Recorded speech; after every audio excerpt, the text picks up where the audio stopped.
Good afternoon and welcome, everybody. This would be the Jeff Cameron Show right here on 97.9 ESPN Radio. Thanks for tuning to it. I'm Jeff. That's Tom. One bar too soon.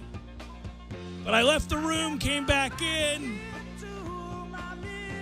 My instincts were off. Well, I thought you were going to throw down with a choo-choo or something. That's why you wanted to come in early. Oh, that's coming, buddy. That's definitely going to happen. I think I swung and missed on my timing there. It's Monday, a little off. We'll be okay. In a good mood. A lot going on. Anxious. That's what it was. You just want to get going. Eager. I was excited, always, when we start the show. It's always good to be here. Thanks so much to all of you for tuning in. We're online, ESPNTallahassee.com. That's where you go to listen live via the streaming free always. If you miss anything, we're going to post all 3 hours upon the conclusion of the program right there on iTunes. Very popular podcast, The Jeff Cameron Show is. Very popular. Go and make it even more popular by going to iTunes and rating it 5 stars for your friends to find later on iTunes. Or in our own audio vault. You can email the show if you like, jcs@979espnradio.com. You can find me on Twitter at jcameronshow. WTSM app is good for your mobile devices. That's always good. Somewhere Tavares McFadden is still trying to complete that 40. That is really slow. My goodness gracious. And if you're on Twitter and you follow at 979 ESPN Radio, you'll note that we Periscope the program. So there you are, Periscoping. And on YouTube, it's ESPN Tallahassee.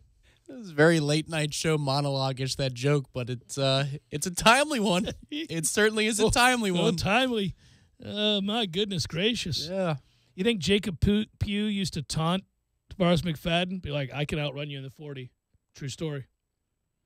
You think Josh Sweat's like, dude, I outweigh you by like 100 pounds, and I'm going to outrun you in the 40 again today. That's what I'm going to do. And then Ryan Izzo's like, I can maybe outrun you in the 40. It'll be close. Depends on the day. And I'm a tight end. Auden Tate's like, I'm certainly going to run past you. Rick Leonard might think about getting his name in there. Naughty. DeMarcus Christmas is like, come on, you want to race? Tavares, you want to race? So it's, it had to be tough at practice. It's a lot to overcome. Oh, yeah. Out there running 4.7s and high 4.6s. It hurt your feelings a little bit. And because it makes a ton of sense, let's use a guy who has a little bit of trouble getting off the line with bursts and put him in 10-yard cushion coverage. Because he'll get there. He'll get there in time. He'll make up for it. Choo-choo! Knowles get the win. Big comeback in the second half over the weekend at home in front of a lifeless bunch of geriatrics who decided not to make a lot of noise on this in a very important day. I understand. It's what we have to deal with. But the Knowles did win. They did overcome that along with Boston College and some really crappy officiating, but I know nobody wants to hear about that, and I don't like talking about it, but I have a little bit this year because a couple times it's been downright eye-opening, and this one no different than that. But the Knowles down 9 in that second half had to summon the strength, had to find the game, had to find a way, and they did. And really over the course of the last, I guess you'd say, 6-7 minutes, played good basketball and come out of there with a win. And so let's get straight to the question, right? Is this enough? Is this what it took to get them in? And I think the answer is yes. Florida State, without question, came into this thing, if you would, with the backs against the wall. If they didn't come up with a win, against BC. By the way, BC was 1-7 in ACC road games, and that lone win was against Pitt. So, you had every reason to believe that Florida State was going to beat Boston College. But I told you last week, I was a little nervous. I did like the fight I saw against Clemson, and that made me feel a little bit better. But I did think this was going to be a dogfight because teams have kind of figured Florida State out, and their flaws are being exposed. And so the recipe, the outline for success here is in play, and it's being put into play by a lot of teams who are also flawed. So you figured, okay, you're going to have to find a way to expose those weaknesses as they expose yours and win a game, because here's the deal. If you lose that one, you head into the ACC tournament at 8-10. And to me, given the way that they've been playing, I don't think that you could have counted on them getting a win in this ACC tournament. So this thing came down to you have to find a way to win this game. And Boston College was clogging the paint and forcing FSU to try to beat them from the perimeter. And I think you're like me. Everybody was holding their collective breath. Are we going to hit shots? Are we going to hit enough shots to come back in this basketball game? Well, yeah, because Boston College certainly was, like everyone does. Everyone. Well, we don't defend. And, it's frustrating, and it can be very difficult, but it's something you've grown to accept up to this point, that we're not going to be elite defensively. We have stretches where we are very good offensively, but lately that hadn't been the case. So, yeah, I was nervous. Just glad it got done. And I think, again, when you put everything into context and you look at what Florida State did on the season with this win, getting to 500 in the ACC, winning 20 games, going 20-10, being where you are in this conference with all that you lost, it's a successful season. No matter what happens in the ACC tournament this week up in Brooklyn, no matter what happens in the NCAA tournament, this season is a success. I won't always say that, by the way. There are years where you'll feel like the team's good enough to maybe make some noise and go a little further in the tournament. I understood some people's frustrations last year with a team that won 26 games to lose in the second round the way that they did, emphatically so. But, again, the key this year to me was, listen, man, you've really got to find a way to string together seasons in which you go back-to-back years to the NCAA tournament, create momentum, continue to capitalize by good recruiting, and you'll get a chance to maybe bolster this fan base to a place where you can be a little bit more reliable. I mean, you can go to the TLC and not have to wonder whether or not it's going to be a good crowd, bad crowd, indifferent crowd, or fired-up crowd. Yeah, to me, where this year begins and ends in terms of what you did and things to brag about, you're 7-5 against the RPI top 50. You have 7 top 50 RPI wins. Quadrant 1 wins, Tom. I mean, but just think about where we are as a program. Again, I get some years, it is worth saying, well, Leonard does have a lot of talent on the roster. This is not one of those years. And so you're able to patchwork away into winning 7 times against the top 50 teams in the country. You have a 7-5 mark, over 500 mark against the RPI top 50. That is an accomplishment it puts us in a position to not have to worry about going one and done in the ACC tournament. That's what that does. Yeah, and I think it's so big to get Angola playing well now, because that might give you a little injection of hope moving forward that you could surprise and make a little bit of noise. When he wasn't playing well, coupled with Terrence Mann not playing well, you really thought, well, I don't know how they're going to get in. They'll find a way, I suppose, but they got to win one of these games. And then, from there, it's doubtful they'll do much. But given the fact that you watch Angola score, 19 of his 21 in the second half, and on what a heartfelt date that was with Destiny, for him to step in there and do that in front of his mom, and the emotional ceremony on senior day, that was something to behold. I talked about this with a friend of mine, after the game. I was reflecting back. I'll talk about it later in the show. I was reflecting back how I was just fortunate. Any sport I ever played, my mom was at every game. My dad mostly was when he could be. My stepdad was. I just had a lot of family members at every game I ever played, and you forget sometimes, those of us who were lucky to have that kind of support, that not everybody can do that, and he is in a unique situation, obviously, being from Columbia and leaving home at the age of 14 to pursue a dream, and his mom then, not having the opportunity to be there for games. That was fantastic. Well, and you can tell that he is by nature an emotional person. And the reason I say you can tell that is before the announcement is made, clearly, many people know about it, not Brian, but his girlfriend already is starting to cry. And Leonard he's holding everything he has together to not lose it in that moment. So that gives you a little bit of a window into what Brian is like behind the scenes, and perhaps how much, home means to him, how much his family means to him, because they knew that this moment was going to be emotionally charged before Brian knew what in the world was happening. And then, of course, he loses it at midcourt. Well, and then anybody who was in the building, losing it, yeah. Maybe that's why everybody was quiet until the referees pissed him off enough in the second half, is because they were still recovering from the gut punch of such a really beautiful moment. Well, the other thing Florida State has going for them, if you're going to be in the camp that thinks that the Noles can make a move in the ACC tournament, knock off Louisville this week and do something in that, and or the NCAA tournament, is, again, the continued emergence of Trent Forrest, a guy that I really thought highly of throughout the course of the year and have talked about the need to get him in the starting lineup. He has to be the guy moving forward as he matures and finds ways to knock down jump shots. Really, all the other elements of his game are in play, and he becomes potentially, and we'll see if he can find the consistency from the outside, but he becomes potentially a star. I mean, he really does. Well, it wasn't a buzzer beater or anything like that, but the three he hit, the jump shot that he hit, was in a big moment in this game when you could feel it in the building. We really needed something from the perimeter, and he gave it to us. And then also just a couple of highlight reels around the rim. The second half, especially the dunk and the explosiveness to get from the free throw line to the basket.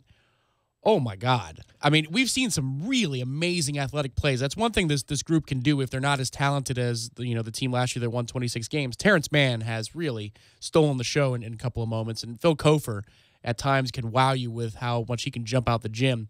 But what Forrest was able to do and the speed with which he was able to attack the rim, oh, my God. Strong kid. By the way, for those that didn't see it, Trent Forrest had 21 points, 6 of 10 shooting. The big three that you mentioned, he was 1 of 2 from beyond the arc, 8 of 11 from the free throw line, go with 10 boards, 5 assists, a block shot, 3 steals, 31 minutes off the bench. He's becoming a star. Let's not overlook the game that Kabengele had and Ike had. Those two gentlemen really providing some muscle. If you look at Obiagu, he was fantastic. 7 blocks, 12 boards. If he ever develops an offensive game, look out. There's reason to be very excited about what this team can be next year and the next 2 years, really. And I don't want to overlook this factor. MJ Walker has hit the freshman wall. There is just no getting around it. He has dead legs. He is really, right now, struggling to fight through this. I don't know if we're going to see from him the kinds of games we saw earlier this year at any point in the ACC tournament or the NCAA tournament. 0 of 4 shooting.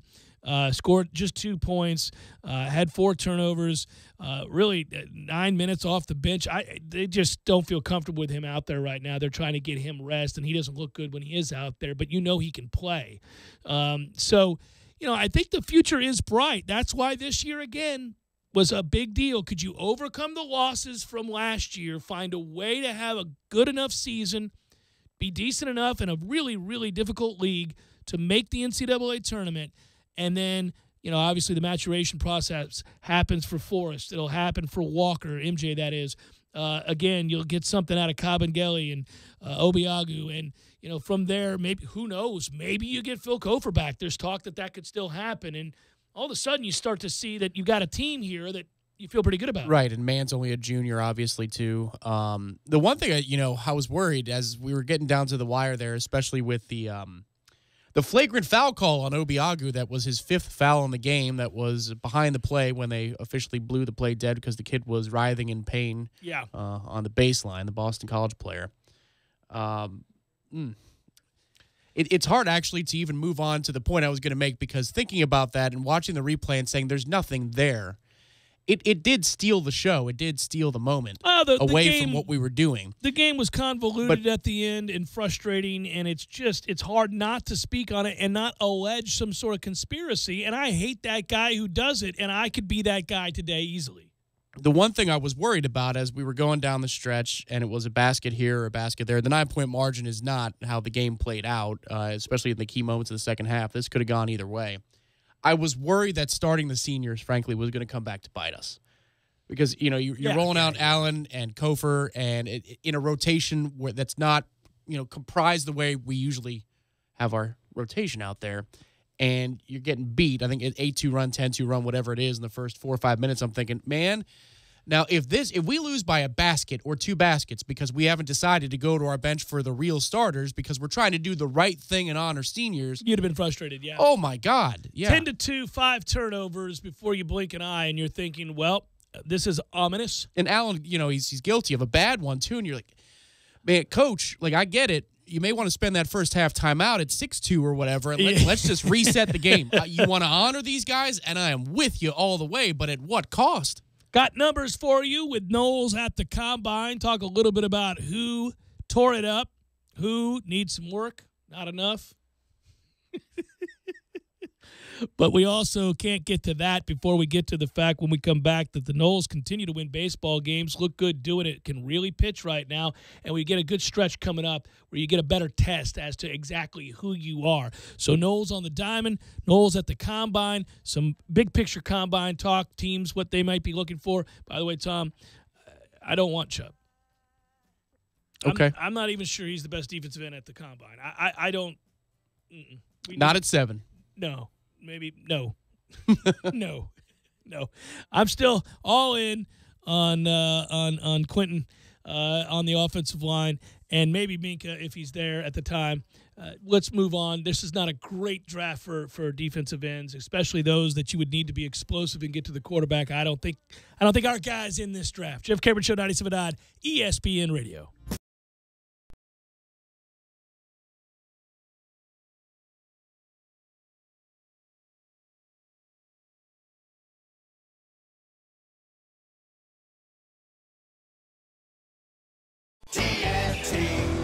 Why does Mahindra have 97% satisfaction?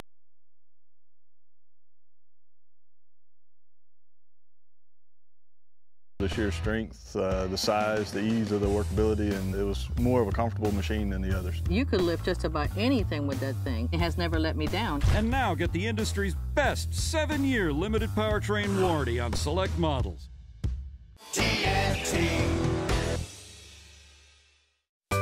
Sorry, boys, I did not have time to pack. We got this. It's right here, guys. We got this. I thought I could handle it. We got this. Moving doesn't have to be a hassle. Call us first at 2 Men on a Truck. No matter the move, home or business, we'll make it a smooth one. I forgot something. We got this.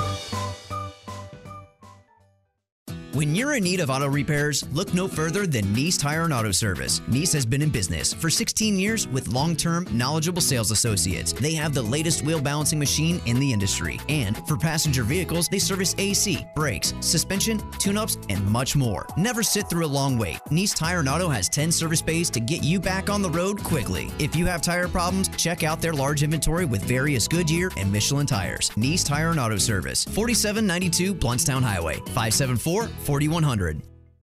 I'm talking tough, like a state of mind. Tough, like a soldier on the front line. Tough when it gets rough, like my Ford truck, always enough. I'm talking tough. Franklin Spring Creek Ford, the place to find your next truck in southern Georgia.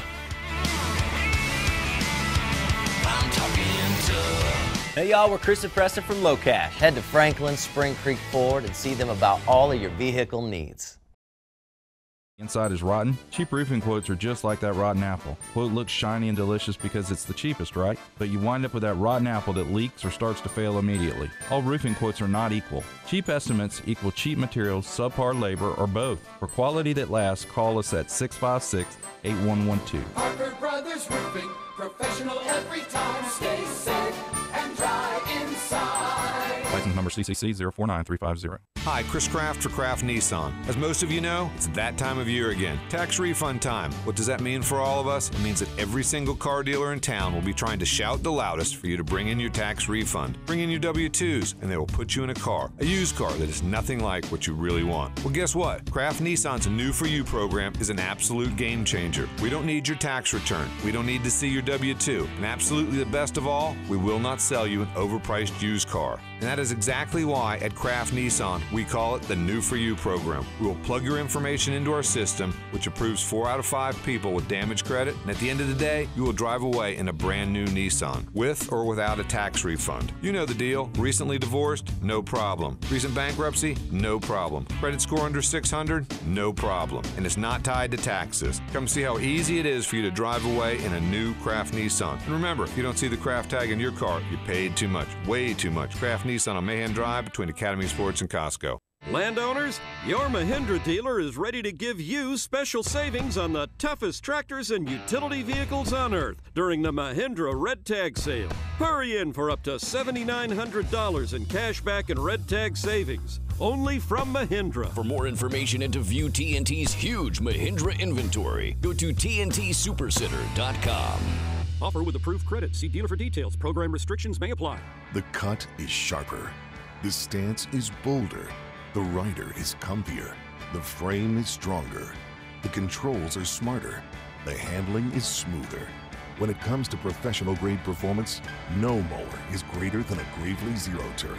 Be more than just a mower. Be prouder. Be greater. Be a Gravely owner. Gravely, built to mow the distance. With over 150 of them in stock, the Gravely Zero Turns start at just $28.99. Go to TNTSuperCenter.com for current inventory and pricing.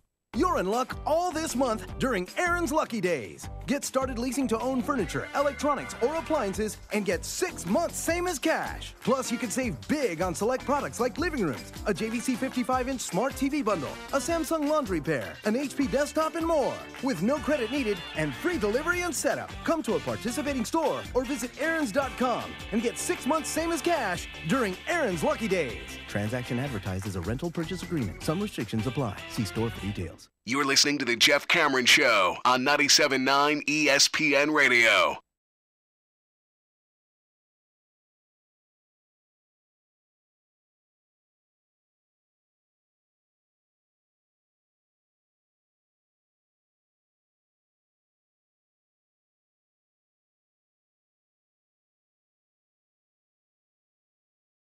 Jeff Cameron Show, 97.9 ESPN Radio.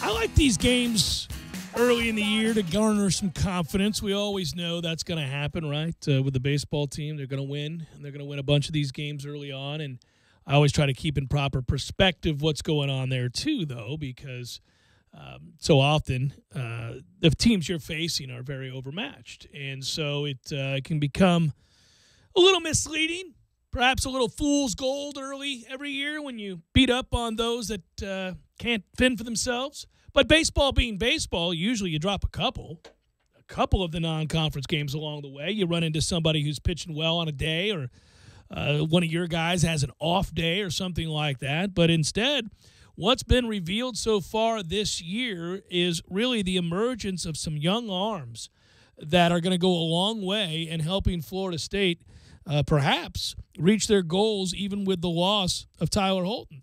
And I think that's the thing I take most away from another series sweep, another victory for Florida State, which has been every game this year. Obviously, the Noles now 11-0 on the season. And in a 3-game series against UNC Asheville, I think you give up a total of 7 runs. So really the pitching has been very, very good, and you had 2 freshmen really step up again yesterday. Van Eck, you knew was going to be a kid because we had Mike on here before the season began and talked about him. But again, Austin Pollock looks really good. And you've seen a number of kids come out of that bullpen. And really, I think it's about the stuff. Maybe, results matter. I got you. But I really like looking at the stuff. Is it the kind of stuff that translates against better teams, more formidable lineups? And I think in some cases it is. I think for young pitchers, primarily what you're really concerned about time and again is whether or not they have the requisite amount of confidence, because stuff is so often, something they have coming in as freshmen. They wouldn't get recruited to a place like this if they didn't have good stuff. But it's hard to pitch in front of that crowd at a storied program like this, and you're facing veteran hitters that have a few more years on you, have been around a little bit and seen pitchers of your caliber, if not better, already. And you come in here, and sometimes they get knocked around a little bit, lose a little bit of confidence. You got to spend the rest of the year building that back up. So when you see a bunch of guys, 3 or 4, frankly, come in as part of a very highly touted recruiting class, and one that was touted that way primarily because of the arms that were included in that group, and they have success immediately and look comfortable on the bump and seem to have the kind of confidence that suggests they expect to dominate, well, that might translate when the competition gets better. Yeah, it could. I think it's contagious, too. If you see somebody else doing it and you feel the same nerves that they're feeling, it makes it, all the more possible for you to play to a level that maybe you're not expected to right away. And that's just a long way of saying, if somebody sets the pace for you, it becomes that much more doable. Now, I fully expect that, this group is going to struggle at some point too this year. How can you not? Yeah. But you love the makings, like you're talking about, the ingredients here, the stuff that they have. Okay, I want to learn with good stuff. I don't want to learn hard lessons and then have to stack everything back together because I'm looking to get 83 in a certain spot over the plate so that I don't get hurt too badly or squared up on. If you have something with a little bit of bite, you have something with a little bit of movement, we can work with that. And like I said last week, I'm not watching a whole lot of Florida State baseball right now. There's a lot of other things going on, and we're playing the non-conference, if you will, slate of the year. Kind of like easing your way into this. You got the choo-choo going on at the end of the year, and we've got the Knowles at the combine and all that good stuff. Well, yeah, it's like what basketball does almost. You ramp up, and then you get ready for the big test. You want to pass every test that you possibly can, obviously, but I like that these kids are going to be able to fail a little bit before it gets down to winning time. There's going to be lessons learned along the way here, and this weekend into next week is certainly going to be when those tests get a little bit tougher. Cool to watch a kid like Cooper Swanson get a chance to start. He's now hitting .571.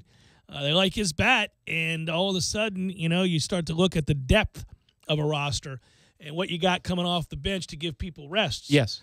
And you're seeing that emerge, too. Now, again, I have to temper my enthusiasm, as we all do early in a season when you're facing overmatched teams. But here's the thing.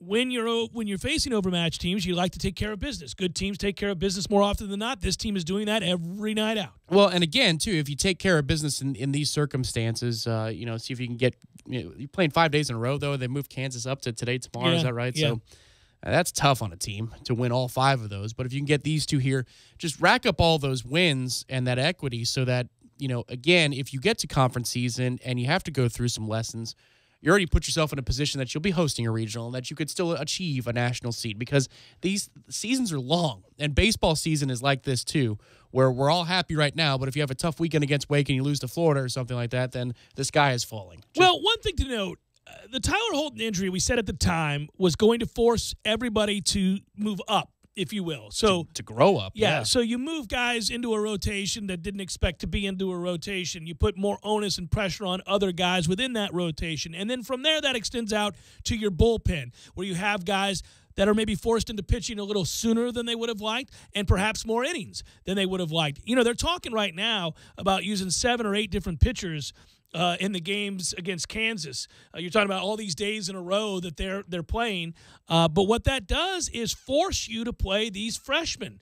And I, for one, am a big proponent of that anyhow, even in years where they haven't done it, because I think this is a bit exploratory. This is what you do in these midweek games or non-conference games in general.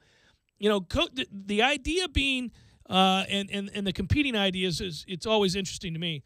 Do you want to put kids in a situation where they win a lot of games and garner confidence, whether that's false bravado or not, doesn't matter. Just feel good standing in the box. Feel good when you're on the mound. Feel good as you take the field day in and day out because you're winning a lot of games, and winning breeds that confidence you're looking for? Or do you want to find something out about what your team is or is not, what a guy is capable of or isn't, and maybe in the process lose some games along the way? You put kids in situations where they're going to be tested that you wouldn't otherwise do. If it were a postseason game, you wouldn't throw a kid in a certain situation if you were unsure about how he would handle it. But the idea is to figure that out now before you get into that situation, because most assuredly, you're going to find yourself between a rock and a hard place at some point in a meaningful game, and it would be nice to know whether you can call on this kid or that kid because you've seen him in a similar position earlier in the year. And you're getting that right now. And you're getting it done early in the year, and you're forced to do it, and you're liking the results. And thus, I think, obviously, with positive reinforcement, you'll continue. Yeah, there's no doubt. And I'm just looking at the starters here, too, and I know that, for example, Pollock had another appearance. So that this isn't, just all guys starting 3 games or midweek games. Karp also had a relief appearance. But you're talking about your leading walker in this sense. Most walks of any of your starting pitchers. Parrish has 6. That's it.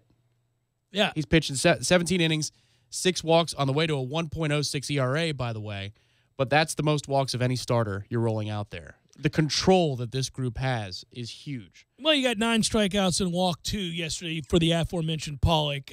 He has been great. You're going to give me 9-2 in walk strikeout to walk ratio? Okay. Right. Again, when you're talking about introducing younger arms, you worry about control issues because control, can go away with nerves. But you're looking across the board with the staff, and you're not seeing anybody really have any huge control issues. That's big to me. That's a big sign about confidence, and they're certainly pitching with confidence. I mean, hell, look at what Kobe Johnson has done in just 6 innings this year. He struck out 16 to just 3 walks, and he's had an issue with control in his career. It seems like whatever they're doing, whatever they're coaching, they're in a really positive way when it comes to managing their control. Well, they've got guys. They got guys with stuff, Tom, and they got guys who are playing with confidence, and they got guys that are emerging from injuries and pitching pain-free. So go ahead and chalk up 3 factors there. You're having success because you're not hurt. So in Kobe's case, obviously, you feel like you can throw free and easy. Mm-hmm. He always had stuff, but he was having to allow for injury and pain and different things that he was trying to work around. Well, if you feel good on the mound and then you just sit back with some confidence and you can just throw and you allow your natural ability to take over, then I think you're seeing the results. It's a big deal. Let's hope they continue to play well. Obviously, as we get into conference play, things get ratcheted up. It gets fun. Now we got the games against Wake Forest and Florida, as you mentioned. Florida's not conference, but rivalry, obviously. And I get that there, for Pollock and Carp, there are 2 relief appearances that add to these numbers, but you're talking about an 85-14 strikeout to walk ratio for your starters. 85-14. That's the kind of thing that'll keep you in the top 10 all year long. Get you some. Derwin James looked good at the combine. You knew that he would, and he did. All the numbers are about, frankly, where you thought he might be. Some other guys also lit it up, namely Josh Sweat, Matthew Thomas, and we'll talk about what all of the players did for Florida State that we've got numbers for so far at the combine, who helped themselves, who hurt themselves, who's right where you thought they'd be. Jeff Cameron Show, 97.9 ESPN Radio.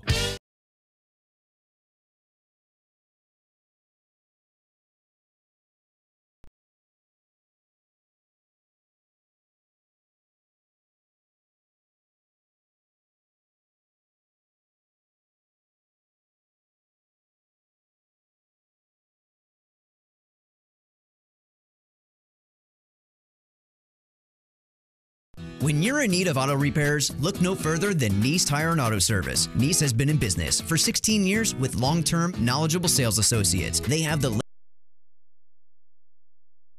your vehicles, they service AC, brakes, suspension, tune-ups, and much more. Never sit through a long wait. Nice Tire and Auto has 10 service bays to get you back on the road quickly. If you have tire problems, check out their large inventory with various Goodyear and Michelin tires. Nice Tire and Auto Service, 4792 Blountstown Highway, 574-4100.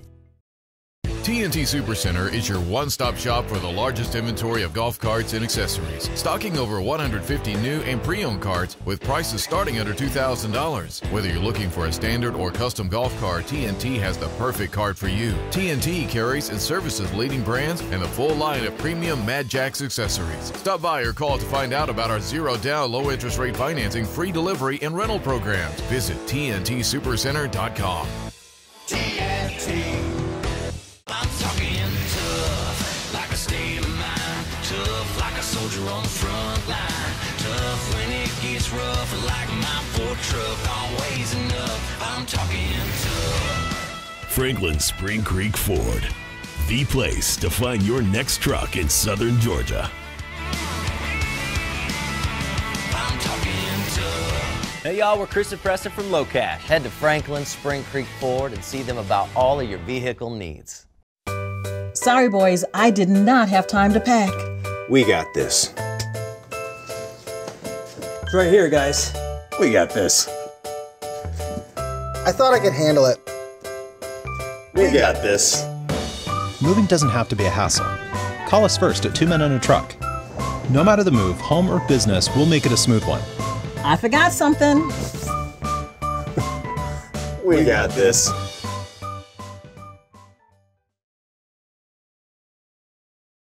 It's time to trade in your old systems and elevate your gaming experience now. Games for Less is also your headquarters for the best in retro gaming. It's Atari 2600, original Nintendo, Super NES, or Sega Genesis, you name it. They got it at Games for Less. Games for Less, the Super Walmart Shopping Center on Appalachia Parkway. Give them a call today at 850-219-3535. That's Games for Less.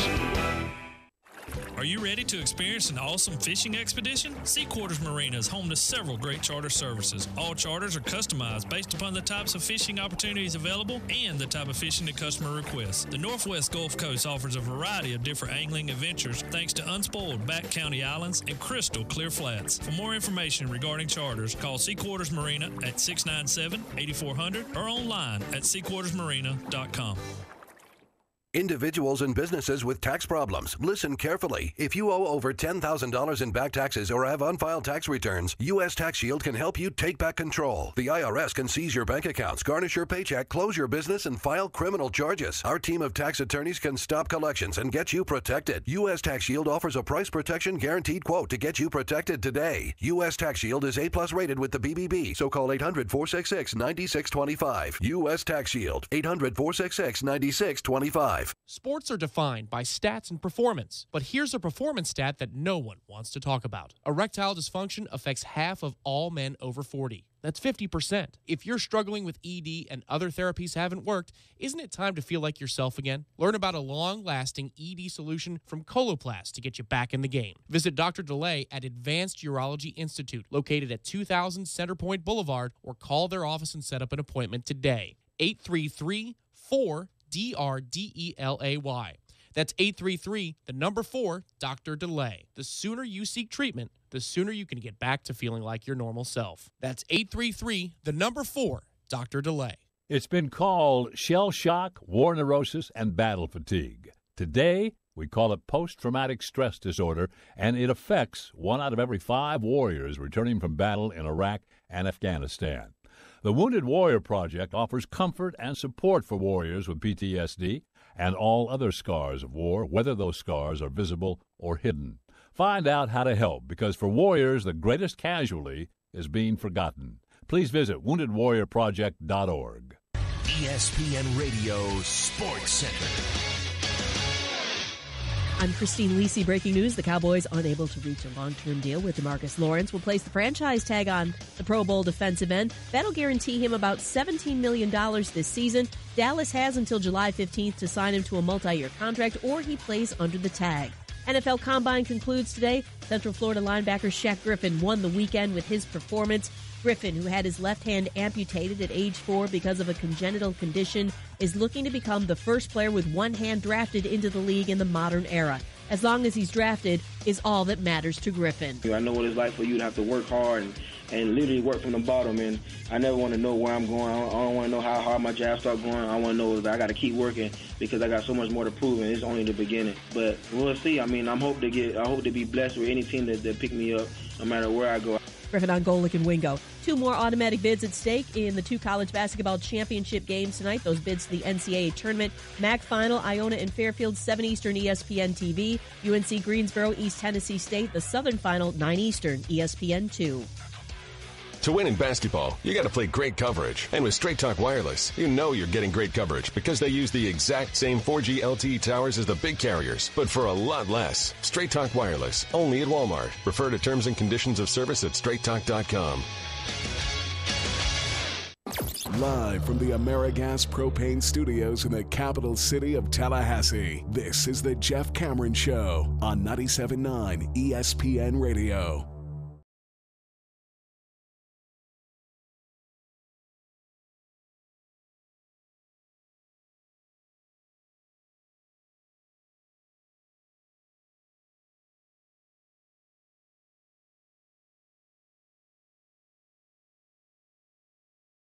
Show 97.9 ESPN Radio. NFL news. I'll get specifically to the Knowles at the Combine momentarily. The Raiders have released Alvin Smith, though, after yet another off-the-field incident involving the pass rusher. He is, basically it was a one-sentence announcement, which is code for just get the hell up out of here, man.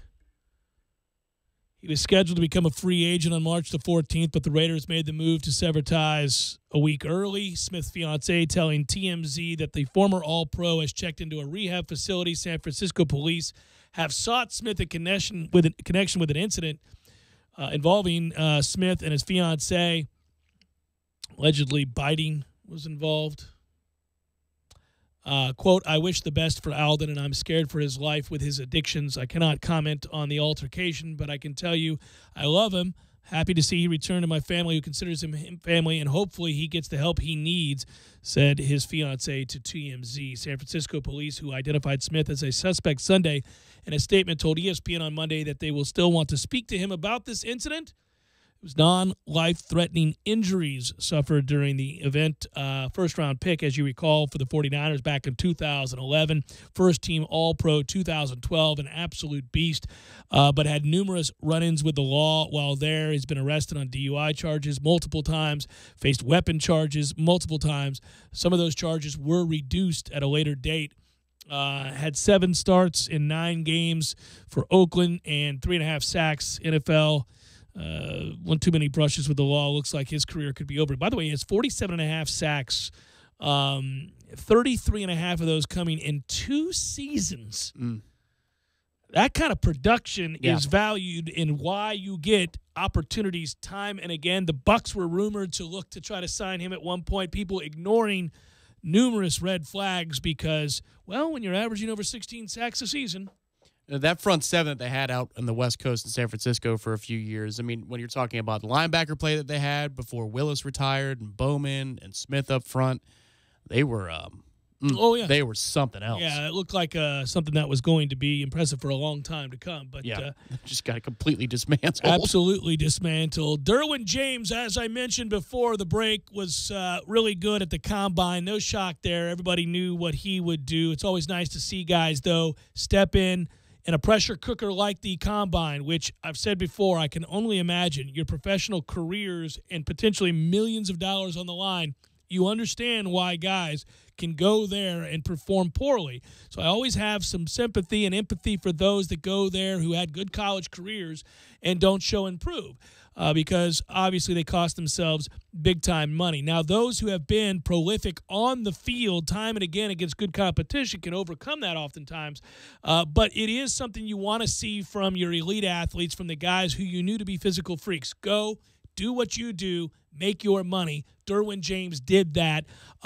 He was already a guy that most considered to be a top 20 pick, top 15 pick. He ran a 4.48 in the 40.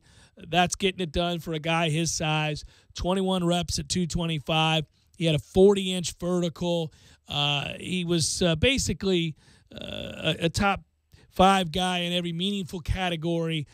He's going to go awfully high in the draft, as you would suspect that he would. Yeah, at the size, too, again, to be able to do 21 with 225. At his, I think 215 was the size that he checked in at.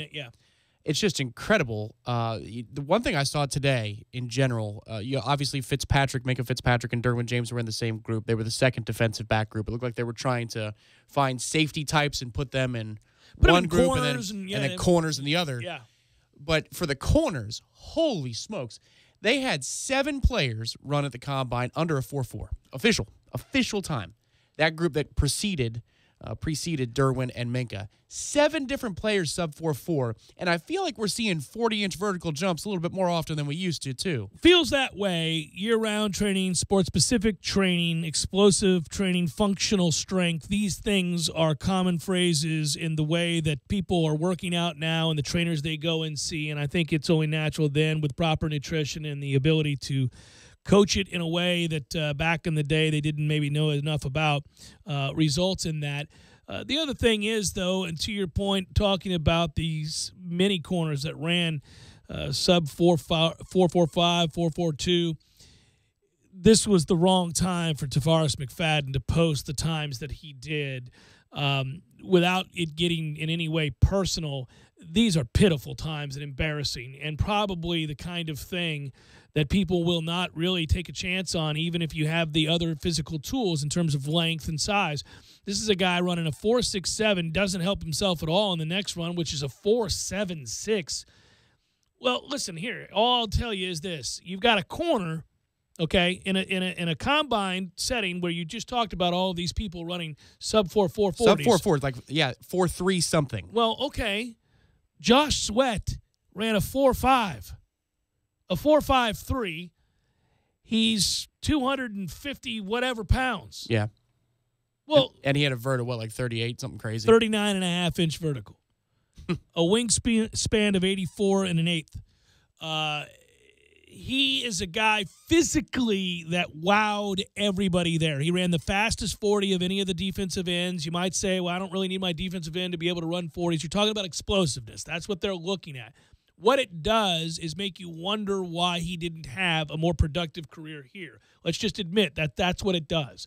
It makes you wonder, well, I don't know that we got the most out of Josh Sweat. I don't know that we asked him to do what he was capable of doing, that perhaps we were a little bit more reliant on him against the run and setting the edge than we were about getting after the passer.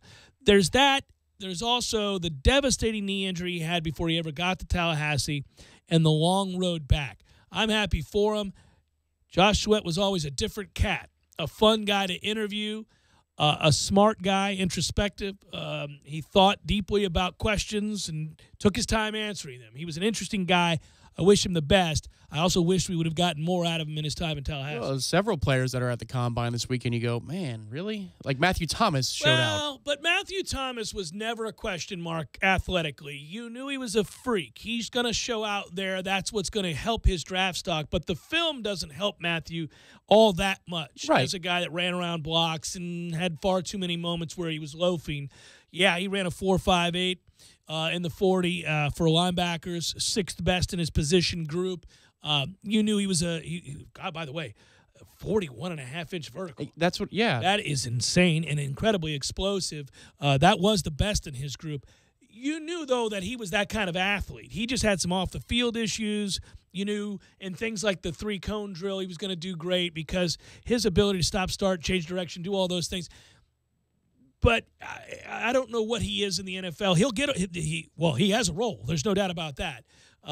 But at times the tape didn't do him a lot of favors here. Well, when Bobby's time was up and Jimbo first came in here, and you see some of the Knowles that played here during the lost decade, like a Lawrence Timmons, for example. Oh, and you freak. Go, well, okay, that guy was going to be a freak no matter what he did. But how many players of ours were, 6th-round picks, 7th-round picks, and they catch on with the roster? What would they have done? If we had coached him up, Mark Stoops had been coaching him. Yeah. You know what I mean? Like, we had that conversation. I think we're going to be having that conversation again with Coach Barnett here a little bit about maybe a player or two that are a rising junior or senior. And maybe they are at the linebacker position or somewhere else, and it's a revelation to watch them play this year. Well, and we're going to go, good God, man. Jacob Pugh might be that guy. Yeah.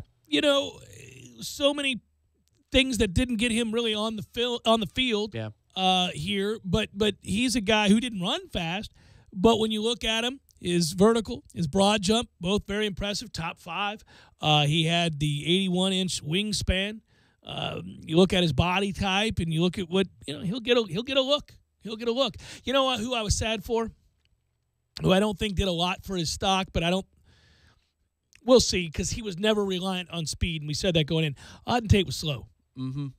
Slower than slow that I thought. I knew he was slow. I mean, he doesn't rely on speed. He's a physical guy. But he gets out of his breaks quickly. No, he'll get a look. He'll be on a team. But 4.68. Yeah. That ain't real fast for a receiver, my man. What I'll be interested in moving forward, just because you brought it up in interviewing Josh Sweat, teams are going to have to find out whether he loves football.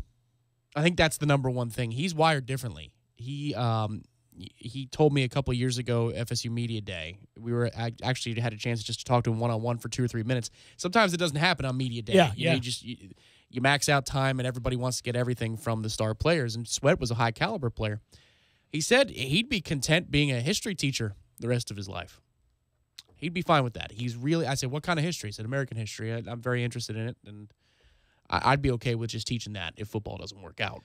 Well, okay, but you might not want to say that to, a front office. If they ask when you what get would into do? the interview room, let's not bring up that you're perfectly content doing something else with your life other than playing football. Although, I'm not one of these guys who likes to pigeonhole players as having to eat, drink, and breathe football 24/7 all the time, or else it reveals they don't have the proper passion and requisite dedication. I don't mind a guy that's a little bit more well-rounded.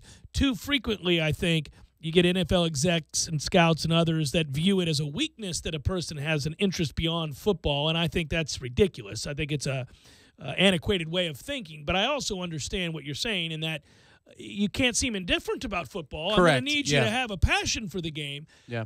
The thing about Josh Sweat when you talk to him is that nothing that he talks about, whether it's history or football or teaching or music or anything that he may be into, does he ever come across as being passionate about. His demeanor is really understated. He's a very quiet, kind of introverted guy. Doesn't mean he doesn't love football. Doesn't mean he doesn't love history. Doesn't mean he doesn't love a lot of things. It's just you wouldn't know it to hear him because he doesn't speak with any sort of bombast and excitement and enthusiasm. Yeah, it's kind of like a California cool element to him. He's willing to talk. He's willing to discuss things with you. Well, he's a smart guy. But he does what we all say we wish more athletes and coaches would do. Think about what was asked of him. Right. And even if that takes a couple of seconds and makes the exchange a little awkward, it still serves everybody better because he's thinking and weighing what he wants to say, choosing his words carefully. I think that part of it will play well in the interview room, that he will be thoughtful in his answers. Well, 4.53 and 39.5-inch vertical. It'll give him the benefit of the doubt. He's going to get a look. He's going to be thought of, and well, he's quiet, John. Well, he's quiet. Well, he's running a 4.53 at 260-something pounds. He's doing equations while he's running. I'm all right with that. So he helped himself. Nadi, I don't think, was really ever going to do anything that you were going to be impressed with at the Combine. I would have thought he would have benched the 225, the reps. I would have thought he would have done a little bit more. But that's he did it 25 times, by the way. I would have thought he would do a little bit more. But he's a guy who you're plugging in there to, shut down the run, and I think he can do that. The film speaks volumes for him, doesn't it? Yeah, he does a good job. So other than that, I guess if you were interested in Rick Leonard, not a good Combine. Interested in Ryan Izzo, not good. 4.94 was the slowest of all tight ends. That's it's not what you do. That's a toughie. Well, you got Pro Day. There's Pro Day and there's the private workout. So it's not over. Just because you run a slow time at the Combine doesn't mean it's over. It just hurts. Matthew Thomas was impressive. He surely was. Again, I wonder, it'll be interesting to watch. Florida State was a weird case this year and last. They really are a strange group of guys. There's talent. There's all kinds of talent there. At times there's really, really good production, and at other times it's sort of, I'm not sure they care to be out there, and I always wonder what NFL teams do with that. Do they look at that and say it reflects poorly on that staff that didn't motivate, that lost the kids, or do they look at it differently and say, well, you know what, all I care about is physical tools. If we deem that he loves football, we'll get him to care enough. Irashafel, warchant.com to join us next. Stay tuned.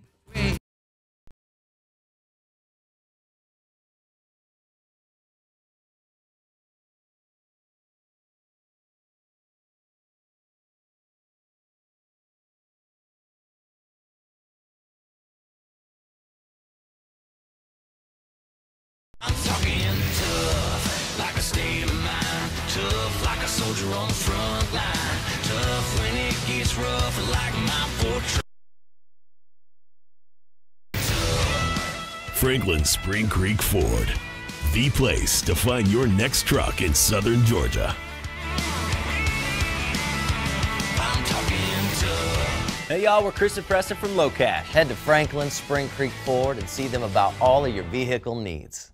When you're in need of auto repairs, look no further than Nice Tire and Auto Service. Nice has been in business for 16 years with long-term, knowledgeable sales associates. They have the latest wheel balancing machine in the industry. And for passenger vehicles, they service AC, brakes, suspension, tune-ups, and much more. Never sit through a long wait. Nice Tire and Auto has 10 service bays to get you back on the road quickly. If you have tire problems, check out their large inventory with various Goodyear and Michelin tires. Nice Tire and Auto Service, 4792 Bluntstown Highway, 574-4100. Sorry, boys, I did not have time to pack. We got this.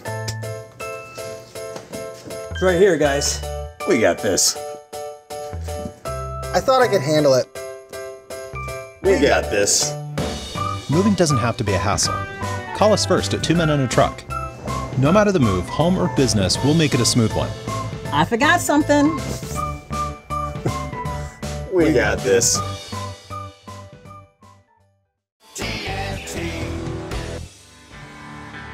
Smoother,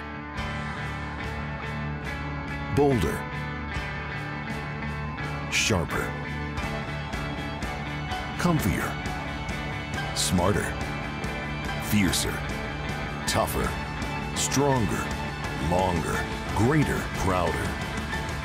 Gravely zero-turn mowers. TNT.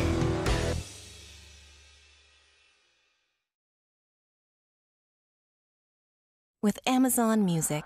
Remember Coach's halftime speech back in junior high? That song he played probably won us the game. What was it again? Alexa, play the song that goes, burning with determination. Rediscover the songs that defined a moment in time. Amazon Music, the simplest way to listen to the music you love. New customers start your 30-day free trial at amazonmusic.com. Renews automatically, cancel anytime. And now Jeff and Eddie waste my time instead of recording a commercial. Always with that guy and the time. It's true. But then Len showed up. There you go. I did. Always. Yeah. Just in the nick of time. Well, that's what I do. It's timing. Yeah. It's important. That's a skill. The Sangria Gorilla. He's been a Sangria Gorilla. Yeah, guilty. Sangria Gorilla Yeah. from way back. Gordo's, bringing the flavor and flair of Cuban food to Tallahassee since 1996.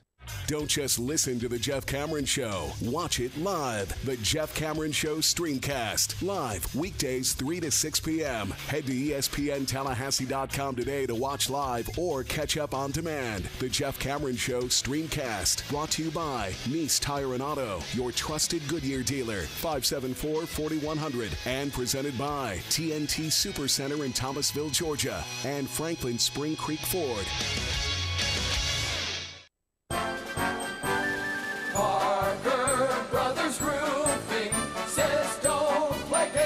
Your roof, protect your home and your family. The Parker Brothers tell you the truth. We'll fix your roof, 'cause it's what we do. With quality, integrity, and pride.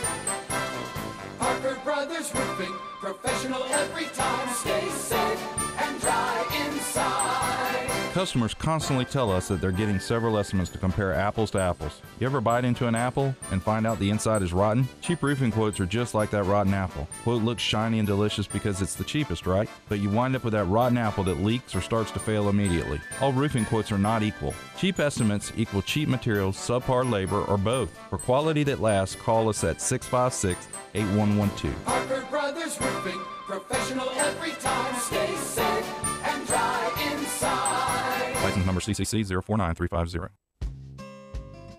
Change your oil at Superlube every 3 months or 3,000 miles for a longer-lasting engine and better gas mileage. Change your oil at Superlube today, and for a limited time, you'll get a free car wash. Right now at Superlube, you never need an appointment. You'll be in and out in no time. And with 19 Tallahassee area locations, there's a Superlube just minutes away right now. Boy, this place is sure convenient. How I love to Superlube my car, lube my car. How I love to Superlube my car. Yes, sir. Driving every day from the Amerigas studios in the capital city of Tallahassee. This is 97.9 ESPN Radio. WTSM, Woodville, Thomasville, Tallahassee. ESPN Radio Sports Center.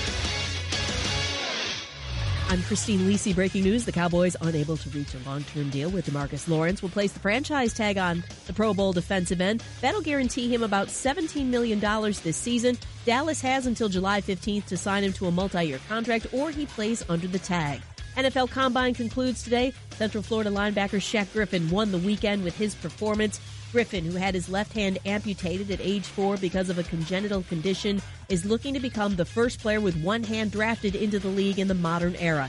As long as he's drafted is all that matters to Griffin. I know what it's like for you to have to work hard and literally work from the bottom, and I never want to know where I'm going. I don't want to know how hard my jab start going. I want to know that I got to keep working because I got so much more to prove, and it's only the beginning. But we'll see. I mean, I hope to be blessed with any team that pick me up, no matter where I go. Griffin on Golick and Wingo. 2 more automatic bids at stake in the 2 college basketball championship games tonight. Those bids to the NCAA tournament. MAC final, Iona and Fairfield, 7 Eastern, ESPN TV. UNC Greensboro, East Tennessee State. The Southern final, 9 Eastern, ESPN 2.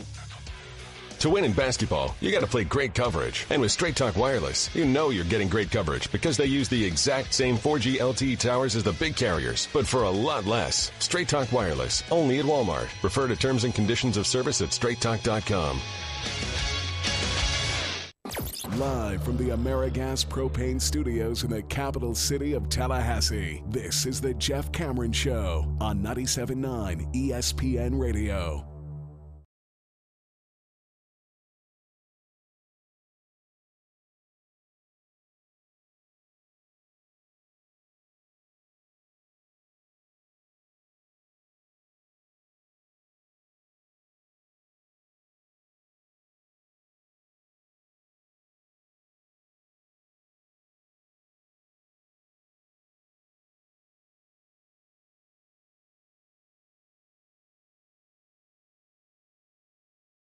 Hour number 2, Jeff Cameron Show, 97.9 ESPN Radio. Good Monday, everybody. Hope you're well. And I thank you for tuning to the Jeff Cameron Show, 97.9 ESPN Radio. We're online, ESPNTallahassee.com. That's where you go to listen live via the streaming free. Always, if you miss portions of the program and you want to get caught up, go back and do so. All 3 hours will be posted upon the conclusion of today's show on iTunes and in our own audio vault. You can also email us, jcs@979espnradio.com. You can find me on Twitter at jcameronshow, WTSM app. Very good for all your mobile devices. You can also find old episodes of the show there on the app. If you're on Twitter at jcameronshow and at 979 ESPN Radio, where you can find the show periscoped. And on YouTube, it's ESPN Tallahassee. You can see me in my nifty red ESPN Radio pullover today. Nice. Very nice. Damn fine-looking pullover. I'm It very is. proud of it. Wear it frequently. Well, I didn't think I'd get a chance. The weather's perfect. The first time I've worn the Texas pullover in probably a month, and people are not pleased. Well, it's okay. I'm a Knoll. It's going to be okay. You are able to wear other people's teams a little bit more frequently than I could. For example, I've seen you don Vikings gear more frequently than you have Bucks gear, and I just think people begin to wonder where. That's not even close to true. I don't know. Just people can wonder all they want. They want to be cultish about their fan stuff. They can be cultish about their fan stuff. I see that Texas thing an awful lot. I haven't worn this in forever. It feels like you wear it a lot. Oh my God! There was a stretch where you wore it every day. I just think, I understand your girlfriend was away at the time at the University of Texas. Burnt orange is an awesome color. I get that from the Mets days. There is not a color that's out of play for me. Mets are blue and orange. So what? Yeah. That's just unfortunate for you that that's the color scheme, because then you wear that hat and I'm immediately offended. I know. There's nothing you can do I can see it in your eyes, too. Well, it's just, I don't know what you can do about it's that. It's an amazing thing that you have the patience to still be a friend. You put on the blue cap, and I'm like, what is he doing with that? That is the exact same color of the University of Florida's blue. Then I turn around, and luckily I see the Met, and I go, okay, all right. It works out well. Ichiro Suzuki works for WarChant.com. He joins us now as he does on Mondays every week. Hello, good sir. Finally, you brought that up, and the Texas thing's been driving me nuts. Yeah. I wanted to say something, but it's better that it came from you. Yeah. Lots of people have come to me about it, too. They're like, Ira? What the hell? They're like, what's with laying in the Texas love all the time? I said, well, it's especially offensive to me because my other team is Oklahoma, so there's all kinds of issues that I have with it. Hey, I saw where one of our corners ran awfully slow. It might explain why so many people ran right past him all year long. Did you notice that? Man alive. Yeah. The thing was, I missed his first one, and so you only saw the second one? Once I saw the time for the first one, I said, man, I know he's gonna something happened. He must have stumbled. And I watched the second one, and I swear, you watch it, the way he's pumping his arms, it looks like I don't know if I've ever seen anybody run the 40 and look that uncomfortable or that unprepared. I don't know what's going on there. There's no way he trained with anybody that told him that's the way you're supposed to run a 40. I don't know what's going on there, but it wasn't good. And we're talking about, for those that don't know, Tavares McFadden. We're talking about Knowles at the Combine, and some guys certainly helped themselves. Some guys did what we thought they would do. Derwin James did what we thought he would do. Some other guys probably over-delivered, if you will, and Josh Sweat, for example. But, man, it's tough to see Tavares McFadden go out there and run a 4.67 and a 4.76. Again, you've got, in some cases, you got defensive ends and linebackers and linemen running 4.7 or lower. That's awe-inspiring. That's what I'm saying. I'm not trying to tell anybody he's one of the best athletes there, because apparently he's not. But there's no way he's that slow. I mean, I think it's all up in his head. Clearly, the second one. But I also thought, while watching his interview yesterday with the media, I thought he came across as very not confident and not assured. I don't know if just what happened this past season has weighed on him. I don't know what the deal is, but he did not look like a guy who was 3 years ago a 5-star recruit, 1 or 2 years ago, allegedly one of the best corners in the country, and to what we saw now, he just doesn't even look like the same guy. I'm rooting for him to do better. I'm rooting for him to get his confidence back. I think that's a key word you just uttered there. I do think, surprisingly so, that a lot of this has to do with confidence. And it's hard for people to believe when you see somebody runs a slow time that something other than just not being physically gifted enough to run fast is at play. But it is. We've watched, it's unique, actually. We watched it happen in Tampa with what's his face? I'm forgetting. Hargraves? Yeah, Vernon Hargraves. Vernon Hargraves goes from being a serviceable to decent corner to can't play. Can't play. Like, you can't have him on the field. They move him around. He gets his confidence back in the second half of the season, and he looks like the guy that you drafted who, can be a starting corner in this league. Maybe not dominate, but be a starting corner. What could explain that other than a lack of confidence, right? Yeah, and look, the guy played at this level for a long time. It's not like, he just, bluffed it through 3 years. He's out there at Florida State with FSU-level corners, receivers, skill position players, and I've never heard anybody say, "Oh man, that guy just can't run at all." It's bizarre, and unfortunately for him, when you combine what he did today with what's on film from this past season, obviously he can improve he can only go up at Pro Day, but it's hard to imagine a team investing a draft pick at this point based on what he's been doing. So it got mighty scary for the Noles in the second half against Boston College this weekend in a game that we all pretty much universally agreed upon was one they had to win, or they might just do the unthinkable and play themselves out of a tournament that most people had them etched and ready to be in from a bracket standpoint. But Boston College leads the Noles 72-67, about 6 minutes to play, and they were making a lot of shots at that moment. You go back, Boston College at that point, Ira, was 13 of 24 in the second half. They were 7 of 15 from beyond the arc up to that point. But the remainder of the game, Boston College missed all 10 shot attempts, including 0 for 3 from beyond the arc, and you ended up seeing the combination of Robinson, Bowman, and Chapman go 0 for 6 with 4 turnovers. They score 4 points from the free throw line the rest of the way, and that's enough for Florida State, who plays big in the waning moments and overcomes some suspect officiating. That win, I think, punches the ticket. Would you agree? Yeah, I think so. The only way they were really going to be in trouble was if they got stuck playing Pitt in that first-round game and somehow lost that game, or somebody like Wake Forest. But getting to play Louisville, I just don't think, even if you lose and don't play well in the first round, I just don't think that's going to knock them from a 9 seed to out of the tournament. A lot of people have them as a 9 seed right now. So, I think they're in, and it's amazing. For the first half of that game and early into the second half, I just thought, man, this does not look good at all. Boston College was shooting so well; they were doing so much right offensively, and Florida State could not get stops. And I just thought, Trent Forrest defensively late in that game, and then also obviously Ike. Ike.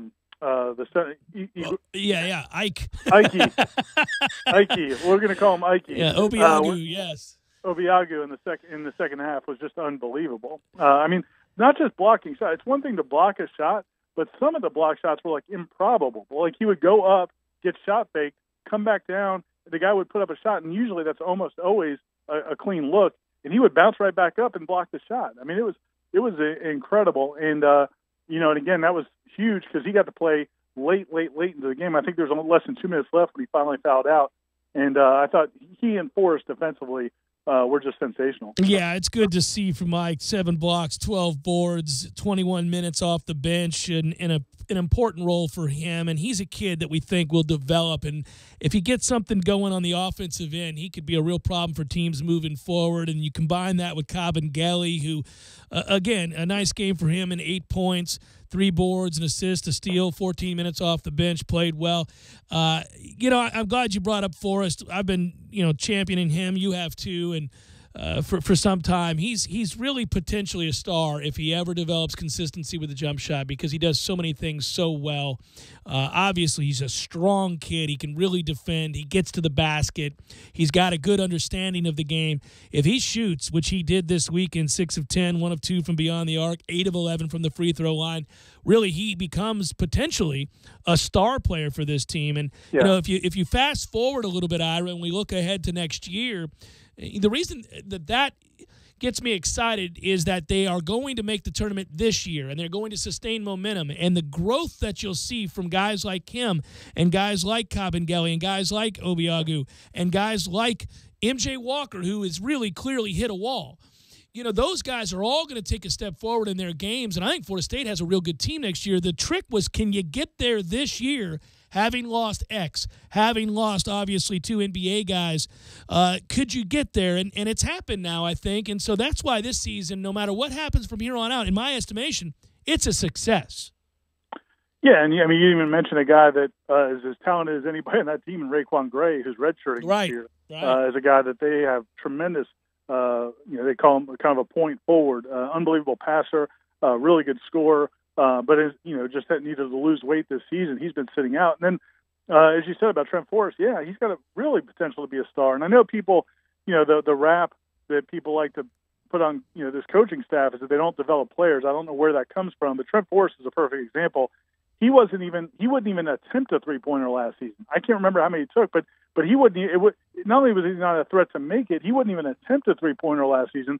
Now he's showing that he's willing to shoot it. And now once you've got to come out on him at all, those drives and dunks, and then the ability to knock down free throws in big situations, which he did in that game.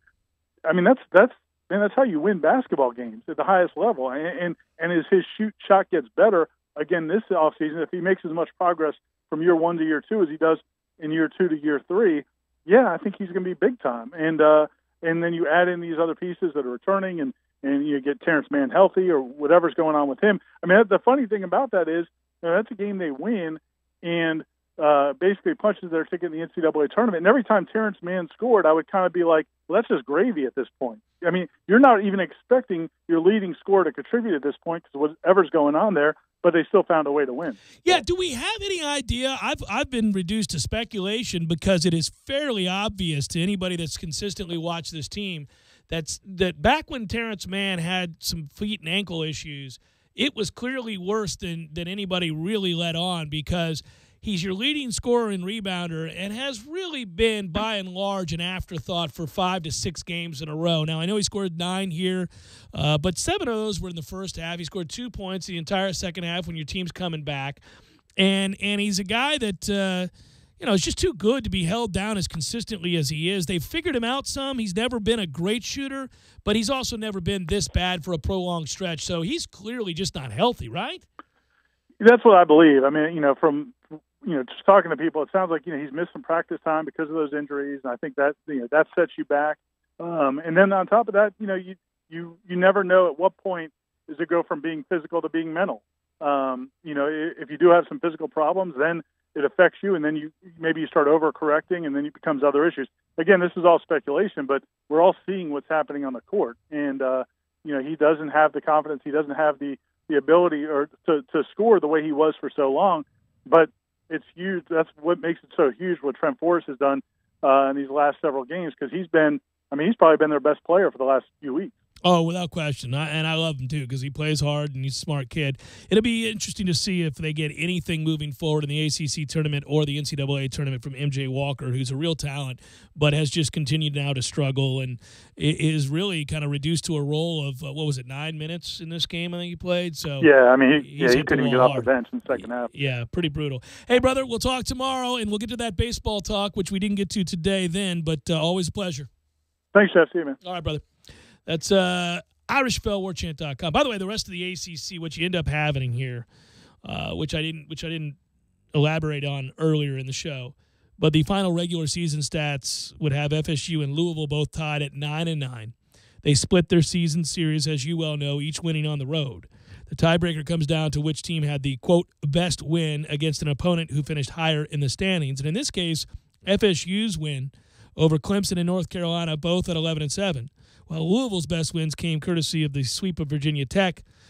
Turns out it's a moot point since the season saw a 9-9 record equate to 8th and 9th place finishes, meaning both teams will face each other, as you know, Wednesday. Still, though, it matters to be the number 8 team versus 9 when you're looking at bubbles and you're looking at first 4 out, last 4, all that kind of stuff. Because if you look at today's Joe Lenardi, Joey Brackett's bracketology, Louisville is the first team out of the tournament. They are on the cut line right now. So they need this game on Wednesday. They'll probably get it and be the ACC's 9th team. But as it stands today, there's only 8 ACC teams getting into the brackets. Yeah, I think 9 are going. Louisville is a 19-12 team, 46th in the RPI, 9-9 in the conference. They split with us. We're 44th in the RPI, 20-10, 9-9 in the conference. It's very similar resumes. I think both teams are going. I think Louisville would be wise to win the game, obviously. Well, it's worth pointing out, too, that Florida rebounding and getting right by the end of the year, they're going to get so much more love than they should. You know, they're pushing to 5 or a 4 line, which I think is just kind of crazy. Yeah. But the fact that they're doing that only strengthens our case and I think helps insulate us from the bubble because that's a road win that looks better and better the better that the Gators do play. Well, and by the way, this is an interesting conference because, you know, listen, I get it.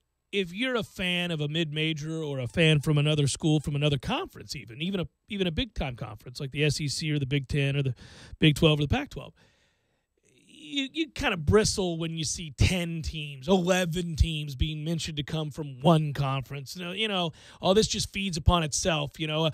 Because NC State won a game over Notre Dame and Notre Dame won a game over Louisville and Florida State, and then then everybody gets in. That's how we're going to play this game. That pisses us off when we see it from other conferences. Sure.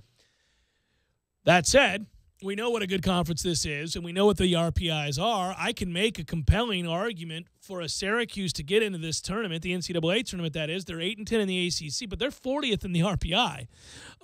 And by the way, if I'm going to make a case for Syracuse to get in at 19-12 and 40 in the RPI and 8-10, well, then I'd make a case for Notre Dame to get in, who had to overcome the injury to an All-American who's now back and playing well, and they pushed Virginia. They lost that game to Virginia. That's a good result for us, though. That was a good result. Stay the hell down there. But what if Notre Dame gets going and wins a couple of games? And what if Syracuse does? And all of a sudden you're saying to yourself, can I make a case for 10 ACC teams? Well, I think I can. Sure. Convincingly. 68 get in, and there's 5 power conferences. I mean, at some point, you know, you are going to have to touch double digits with a certain conference. And I get it. If you look at conference RPI this year, it doesn't necessarily indicate that the ACC is the best conference in America. But I would posit that what we've done in our non-conference, like all of our teams have done in non-conference, should state that, they should be just fine in the tournament. I don't think the ACC is some pretender that's going to get exposed in the NCAA tournament in a couple of weeks. At one time, we all looked upon the PGA Tour and said that most assuredly the ratings, the needle moving, was fueled by one of 2 guys. One in particular, his name was Tiger Woods. The other guy, Phil Mickelson. Both are doing it again. Hey, how about all these changes to the PGA Tour, which is meet the new boss, same as the old boss. Good times as we get closer and closer to Augusta, good sir. It was a great win for Phil Mickelson yesterday. We'll talk some golf very briefly when we return. Jeff Cameron Show, 97.9 ESPN Radio.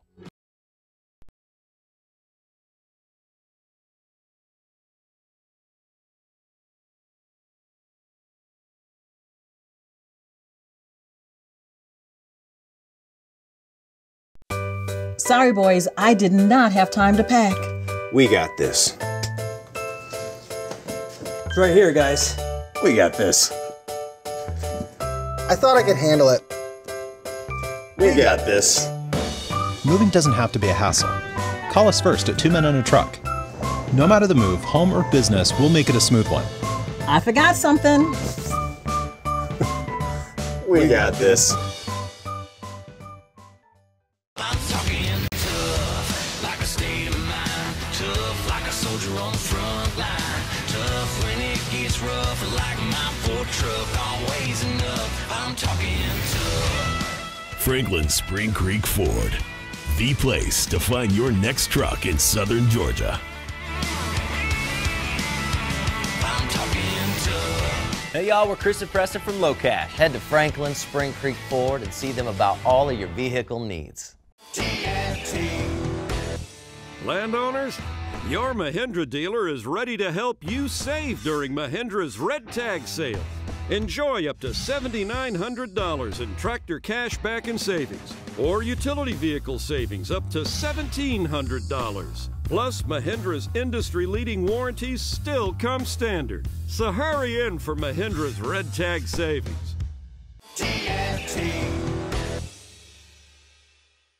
When you're in need of auto repairs, look no further than Nice Tire and Auto Service. Nice has been in business for 16 years with long-term, knowledgeable sales associates. They have the latest wheel balancing machine in the industry. And for passenger vehicles, they service AC, brakes, suspension, tune-ups, and much more. Never sit through a long wait. Nice Tire and Auto has 10 service bays to get you back on the road quickly. If you have tire problems, check out their large inventory with various Goodyear and Michelin tires. Nice Tire and Auto Service, 4792 Bluntstown Highway, 574-4100.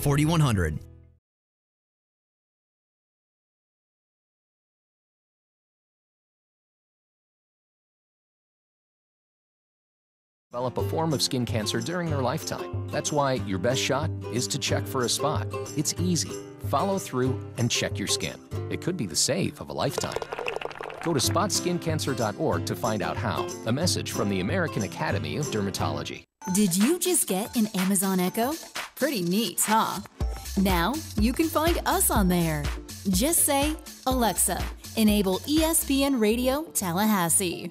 Once you've enabled our skill, you can listen to us anytime you want. Simply say, Alexa, play ESPN Radio Tallahassee. Tallahassee loves the corner pocket as much as a crystal ball winning catch. He's looking, he lost it to the end zone. It's Benjamin! Touchdown!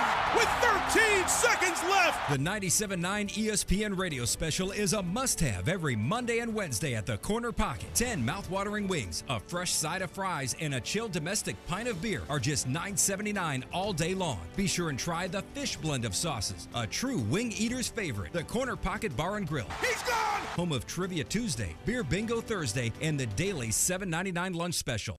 At Advance Auto Parts, we offer you the quality parts you want and knowledge you need. And we're always looking for ways to help you save. Right now at Advance, premium oil brands like Castrol, Mobil, Valvoline, and Pennzoil are all on sale. Choose 5 quarts and an oil filter starting as low as $23.99 for your oil change. Only at Advance or participating CarQuest Auto Parts stores. Advance Auto Parts, where oil is priced like it should be. See store for details. Limit 5 oil change specials per customer. Valvoline bottles may vary by store. Individuals and businesses with tax problems, listen carefully. If you owe over $10,000 in back taxes or have unfiled tax returns, U.S. Tax Shield can help you take back control. The IRS can seize your bank accounts, garnish your paycheck, close your business, and file criminal charges. Our team of tax attorneys can stop collections and get you protected. U.S. Tax Shield offers a price protection guaranteed quote to get you protected today. U.S. Tax Shield is A+ rated with the BBB, so call 800-466-9625. U.S. Tax Shield, 800-466-9625. It's been called shell shock, war neurosis, and battle fatigue. Today, we call it post-traumatic stress disorder, and it affects 1 out of every 5 warriors returning from battle in Iraq and Afghanistan. The Wounded Warrior Project offers comfort and support for warriors with PTSD and all other scars of war, whether those scars are visible or hidden. Find out how to help, because for warriors, the greatest casualty is being forgotten. Please visit woundedwarriorproject.org. Dale Earnhardt Jr. Buick GMC Cadillac is back at it, supporting the High School Scholar Athlete of the Month on 97.9 ESPN Radio. Listen every Wednesday to hear our monthly winners. Check them out at Dale Earnhardt Jr. Buick GMCCadillac.com. You're locked in with the Jeff Cameron Show on 97.9 ESPN Radio.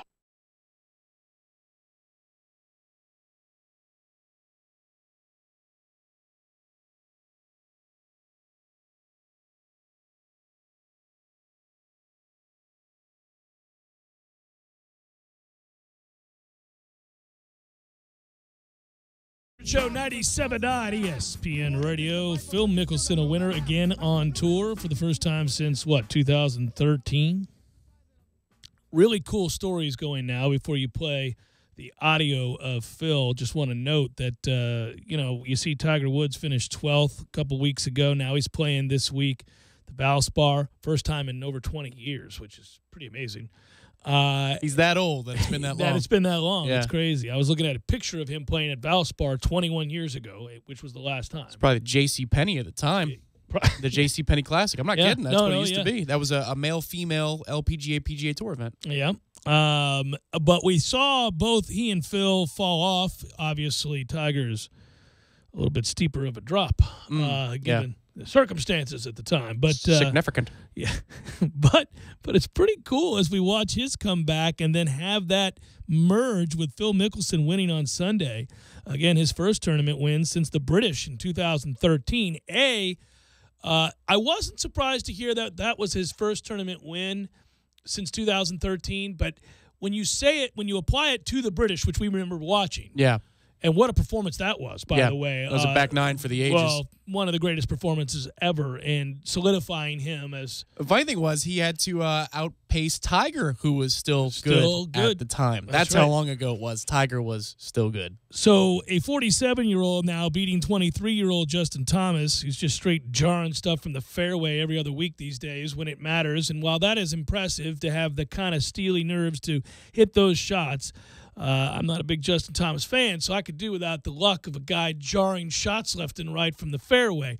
Good to see Phil come back and end up winning this thing in a playoff. I was indeed pleased. I'm also pleased for the sport of golf, which now marries these two Hall of Famers playing really well again. Phil playing better than Tiger. What's that, 6 top 10s now already to start the year for Phil? He's playing as well as anybody in the country not named Justin Thomas.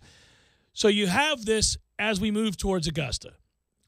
And then you combine it with the likes of a Rory and a Justin and obviously a Dustin Johnson. And by the way, Brooks Koepka will be making his comeback now after his wrist surgery, and hopefully he's back healthy to go along with the other young guns. I don't include Jordan Spieth in that. He's not very good these days. But you look at these other guys and you start to really note. Jordan's starting to hold some putts, though. He may be timing it right to at least you could have a first page of a leaderboard that spans generations, and that's the coolest thing. Like, I'm half kidding, by the way, for those. Save your emails. I just wanted to take a shot at Jordan. We never really had Tiger versus Phil all that often. Had it a couple times, and Phil held his own, but nothing down the stretch of a major. But wouldn't it be something that you get it in 2018? Just how – and it's possible now. Because it is possible. If you look at the odds as of today, too, the Augusta odds for the Masters, I believe it's Tiger at 16-1 and Phil at 18-1. I think Phil's is shooting up now. I mean, it's clearly. But I mean, those are considered favorites. You get inside of 20-1, now you're a favorite. And Phil, again, the consistency he's showing, we know what he already can do at Augusta when he's not playing well leading into the Masters. And Tiger, the way he's shaping his shots right now. It is built for Augusta. This may be one of those timeless years in Georgia. I'd love to breathe it into existence or speak it into existence, but I don't want to state it or overstate it because I feel like we'll be let down as we have been so many times before. And so many things have to go right. You have to end up, everything from the weather to obviously catching some fortunate breaks early in the round where you garner confidence. I think that'll be necessary for Tiger. Yeah, and when do you play mornings and nights? Right. It matters those 2 days, not just about weather, but about the conditions and what, scores are out there. Are you chasing? Are you setting the pace? That all matters greatly. Well, let me say this, too. And this is where you really notice it, and I think this is fun for people who just watch the sport even casually. If you listen to professional golfers or people who cover the PGA Tour, we've had Bob Herrig on numerous times over the years. He's one of golf's best reporters, if not the best. I'm fortunate enough to do that show with Trey on Sirius XM, PGA Tour channel. Just a limited regional show, right? That's all over the country, Tom. Oh, okay. It's a national show called Beyond the Tips, 9 to 10 p.m. on Wednesday nights. It'll be on again this week, all over the country. Well, it'll be on ESPN Tallahassee, 97.9 pretty soon. Soon enough. You get to hear it that way, even if you're that's not here. a Sirius subscriber. That's right. And I do that when I'm not doing ESPNU stuff for Sirius. So a lot of things going on. But anyhow, Tom, what I wanted to say was this. They all bring up the same thing about the aging process as a golfer. If you keep yourself in shape, tee to green, you can still play. You can still generate the club head speed necessary. You can still do those kinds of things. But where you get these guys falling off is the nerve leaves them on the greens. They just don't make putts the way they once did. And when you go back and you look at it, Tiger, he so often people talk about all the elements of his game that were great, but to me, the consistency with which he saved par when he was out of position. Yep. That's always the thing. There's a really important nuance there, too. If you look at his performance a week ago, on Saturday he struck the ball as good as anybody did all week. I mean, that round of his was as good, if not better, than any other round all 4 days that anybody else played. But he couldn't make a mid-range putt 10 to 20 feet. Right. But that's a different mentality than it is to save par. Like a 10-footer for par is so much tougher to bear down and make than a 10 to 12-footer for birdie. Sure. One's an attacking mentality and the other one's a protecting mentality. But nobody was better at protecting in desperate situations than Tiger. Well, it was always insane. He would find a way to jar he'd make the 15-foot putt to save par and to not lose the stroke you most assuredly thought he would based on his waywardness off the tee or his poor chip or whatever it was that put him in a position to be located that far from the hole.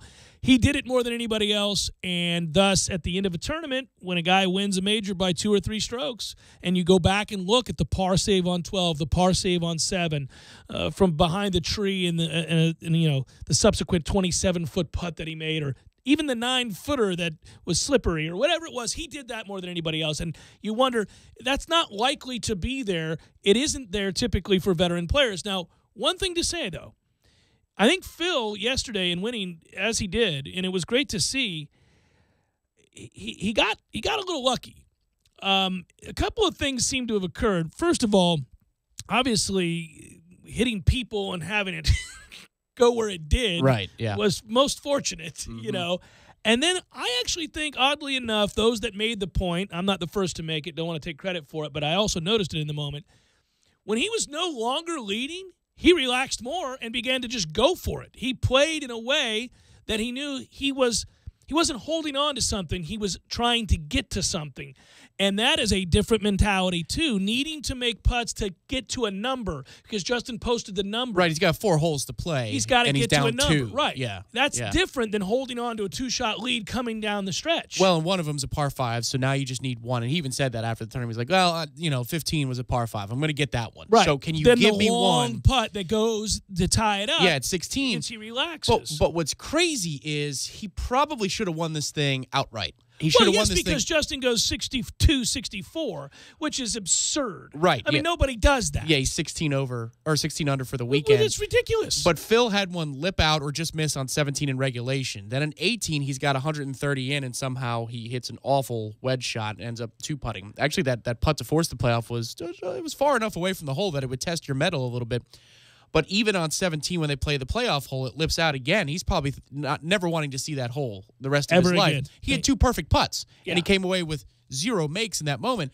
But what's embarrassing for Justin Thomas is that he actually bogeys the playoff hole. You don't want to lose on a bogey. You want to lose to birdie or eagle. It's certainly frustrating, but when you've played in back-to-back playoffs, so you win one, you lose one, and you're seemingly in a position to win every single tournament you play, for me, he's not embarrassed. He's frustrated. It's embarrassing.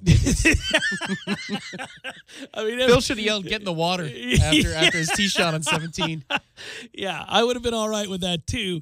But nonetheless, it is freakish, the level of consistency we're seeing. Anyway, let me get back to this really quick. We have audio from Phil, and we'll move on. I do love the brashness, and I do love the confidence, and you would have to have it at 47 to believe that you're going to outpace 21, 22, 23-year-olds who hit it further, more consistently find themselves in the fairway, are in a position to more often win than you are, with a greater, obviously, sense of entering their prime with confidence. And yet Phil's having none of it. This question implies that it's unlikely he's going to do certain things in his Hall of Fame career, and he's having none of that, and answers it like this. You're 7 away from 50 PGA Tour wins. Do you think you can get there? No, I will. Yeah, I'll get there. And win soon. I don't know. 7 more wins, and I'll be there. But I don't know how. I don't have the month or the time, but I will get there. The biggest. Do you see the biggest challenge getting there? Your own game or the youth that's coming up? some of what you saw today with Justin? No, my own game. I know how great the young players are. I appreciate their skill level, but I also know the level I'm able to play at, and I'll get there. As for Tiger Woods, in 3 starts this year, he's finished in the top 25 twice, showing signs of improvement. Finished 12th at the Honda, didn't qualify for the WGC Mexico Championship on account of his world ranking. He's still just 388th after hardly playing at all over the last few years. But he is scheduled, obviously, to play this week, as I mentioned before, at the Valspar in Palm Harbor, and also at the Arnold Palmer Invitational in Orlando, so you get him playing again. And he said this about that: the more I play tournament golf, the better I'm going to get. Goes on to say, I'm beginning to get my feels. I'll win. So you got these two guys just straight up saying, I'm going to win. That's really cute what all these kids are doing. Yeah, but I'm going to win. I like it. Yeah. But you know what?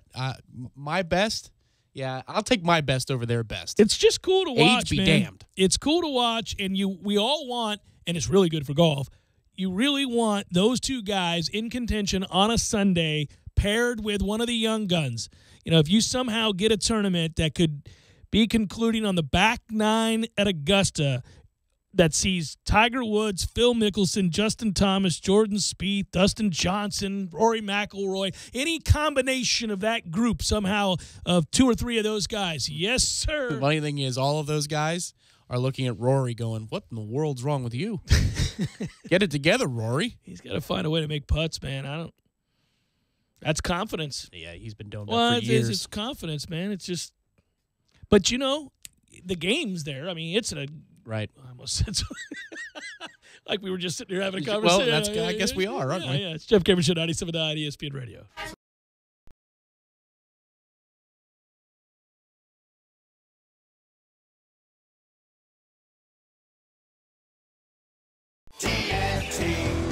Why does Mahindra have 97% satisfaction? Ask our owners. This gives me the ability to do what I want to do when I want to do it. I decided on Mahindra just because of the sheer strength, the size, the ease of the workability, and it was more of a comfortable machine than the others. You could lift just about anything with that thing. It has never let me down. And now get the industry's best 7-year limited powertrain warranty on select models.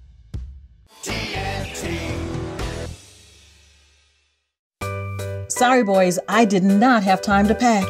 We got this. It's right here, guys. We got this. I thought I could handle it. We got this. Moving doesn't have to be a hassle. Call us first at 2 Men and a Truck. No matter the move, home or business, we'll make it a smooth one. I forgot something. We got this. When you're in need of auto repairs, look no further than Nice Tire and Auto Service. Nice has been in business for 16 years with long-term, knowledgeable sales associates. They have the latest wheel balancing machine in the industry. And for passenger vehicles, they service AC, brakes, suspension, tune-ups, and much more. Never sit through a long wait. Nice Tire and Auto has 10 service bays to get you back on the road quickly. If you have tire problems, check out their large inventory with various Goodyear and Michelin tires. Nice Tire and Auto Service, 4792 Bluntstown Highway, 574-4100. I'm talking tough, like a state of mind. Tough, like a soldier on the front line.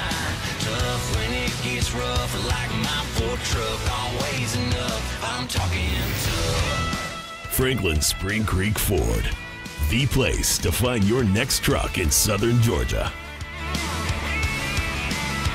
I'm talking tough. Hey y'all, we're Chris and Preston from Low Cash. Head to Franklin Spring Creek Ford and see them about all of your vehicle needs. Most convenient for you. A message from the City of Tallahassee Utilities, your own utilities. Parker Brothers Roofing says don't play games with your roof. Protect your home and your family. The Parker Brothers tell you the truth. We'll fix your roof, 'cause it's what we do. With quality, integrity, and pride. Parker Brothers Roofing, professional every time. Stay safe and dry inside. customers constantly tell us that they're getting several estimates to compare apples to apples. You ever bite into an apple and find out the inside is rotten? Cheap roofing quotes are just like that rotten apple. Quote looks shiny and delicious because it's the cheapest, right? But you wind up with that rotten apple that leaks or starts to fail immediately. All roofing quotes are not equal. Cheap estimates equal cheap materials, subpar labor, or both. For quality that lasts, call us at 656-8112. Parker Brothers Roofing, professional every time. Stay safe and dry inside.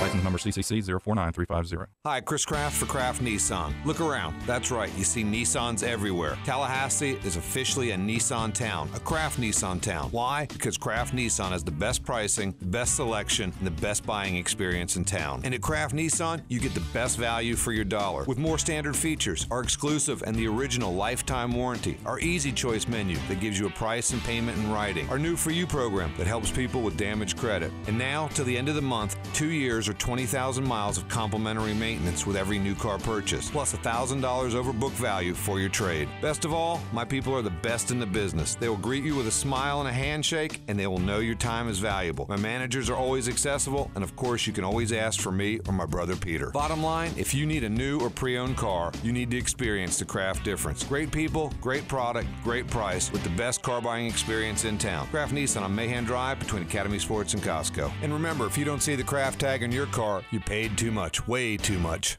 And now Jeff and Eddie waste my time instead of recording a commercial. And then you decided to sell it. And I always thought you should keep it. You know, I wanted to keep it. It was perfect. It was perfect. Why wouldn't you keep that? It wasn't the right color. It was perfect. I tell know. everybody to this day, you should have seen the other one. You should have seen the other one. It was incredible. Gordo's, bringing the flavor and flair of Cuban food to Tallahassee since 1996. Don't just listen to The Jeff Cameron Show. Watch it live. The Jeff Cameron Show Streamcast. Live weekdays 3 to 6 p.m. Head to ESPNTallahassee.com today to watch live or catch up on demand. The Jeff Cameron Show Streamcast. Brought to you by Nice Tire and Auto, your trusted Goodyear dealer. Nice Tire and Auto, just minutes away from FSU campus. ESPN Radio Sports Center. I'm Christine Lisi. Breaking news, the Cowboys, unable to reach a long-term deal with DeMarcus Lawrence, will place the franchise tag on the Pro Bowl defensive end. That'll guarantee him about $17 million this season. Dallas has until July 15th to sign him to a multi-year contract, or he plays under the tag. NFL Combine concludes today. Central Florida linebacker Shaq Griffin won the weekend with his performance. Griffin, who had his left hand amputated at age 4 because of a congenital condition, is looking to become the first player with one hand drafted into the league in the modern era.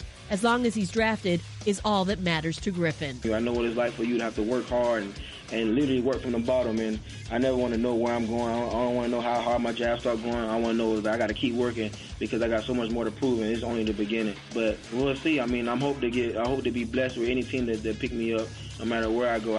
Griffin on Golick and Wingo. 2 more automatic bids at stake in the 2 college basketball championship games tonight. Those bids to the NCAA tournament. MAC final, Iona and Fairfield, 7 Eastern, ESPN TV. UNC Greensboro, East Tennessee State. The Southern final, 9 Eastern, ESPN 2. To win in basketball, you got to play great coverage. And with Straight Talk Wireless, you know you're getting great coverage because they use the exact same 4G LTE towers as the big carriers, but for a lot less. Straight Talk Wireless, only at Walmart. Refer to terms and conditions of service at straighttalk.com. Live from the AmeriGas Propane Studios in the capital city of Tallahassee, this is the Jeff Cameron Show on 97.9 ESPN Radio.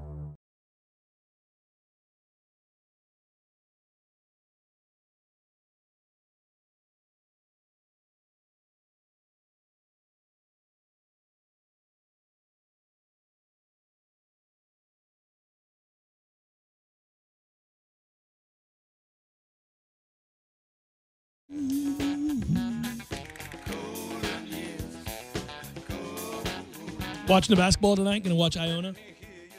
Yeah, I always check in this time of year with Iona. If they make it to the semis or to the finals of the MAC championship, that's MAAC. I do the same with my boys at ETSU. So you got your secondary teams to zoom in on. Yeah, that's right. Maybe tertiary, right? Because Texas is this secondary team now. Well, now you have no reason to be all in on Texas. It's in the past. Well, this is true. It was just a cool experience, and burnt orange is a nice color. Yeah, they make shirts that don't have the Longhorn on it that are burnt orange. I already bought this one. Yeah, but it's a jacket. It's getting warm. Just get you a normal burnt orange shirt. You'll be all right. If it was a Purdue shirt, you'd be fine with it. You'd say, that's a nice-looking shirt. It would be. Purdue or Wyoming or one of these schools that are of no consequence. Sure. Not in basketball, Purdue, man. Well, actually, that's true. Yeah, Purdue is. By the way, the Virginia-Notre Dame game I alluded to earlier, 62-57, was a fun game, and NC State beat Louisville 76-69 in Raleigh. Both games were important for FSU's final place in the ACC standings. Duke, again, rallying past North Carolina, 74-64 at Cameron. It was kind of nauseating watching the Grayson Allen celebration. And Miami edging Virginia Tech in what was a fun game, 69-68. Syracuse upsetting Clemson at the Carrier Dome. I don't know that that's a big upset. I thought Syracuse would play desperate. They did. By the way, Georgia Tech knocked off Wake Forest. So the final regular season standings, as we were alluding to, not just Florida State being 9-9, look like this officially. Virginia, with an impressive campaign, to say the least, 17-1 this year in the ACC, 9-0 on the road. You can't fake the funk at 9-0 on the road, my man. That is doing some things right there. I've never heard you say that before. That's crazy, right? I mean, 9-0 on the road in the ACC, doing some things. For example, the second-place team, Duke, is 5-4 on the road in the ACC. 5-4. 8-1 at home, 5-4 on the road. Also, Miami, 5-4 on the road. Very impressive. Clemson, 3-6 on the road. NC State, 4-5 on the road. North Carolina, 4-5 on the road. Not a lot of people winning a lot of road games in the ACC. So you see 9-0 and you go, ooh, Tony Bennett dresses nice and wins road games. That's correct. That's what the hell Tony Bennett does. Did you see the Seth Davis tweet? He had to do this with Grayson Allen. I don't know why he felt compelled to, but he felt compelled to run to his side. He put out there, Grayson Allen isn't perfect, but he took everything the world could throw at him, and he persevered. Oh, Jesus. It's fitting Lord. that after 4 years, he's leaving Cameron a winner. Great career. Throw everything out the window, right?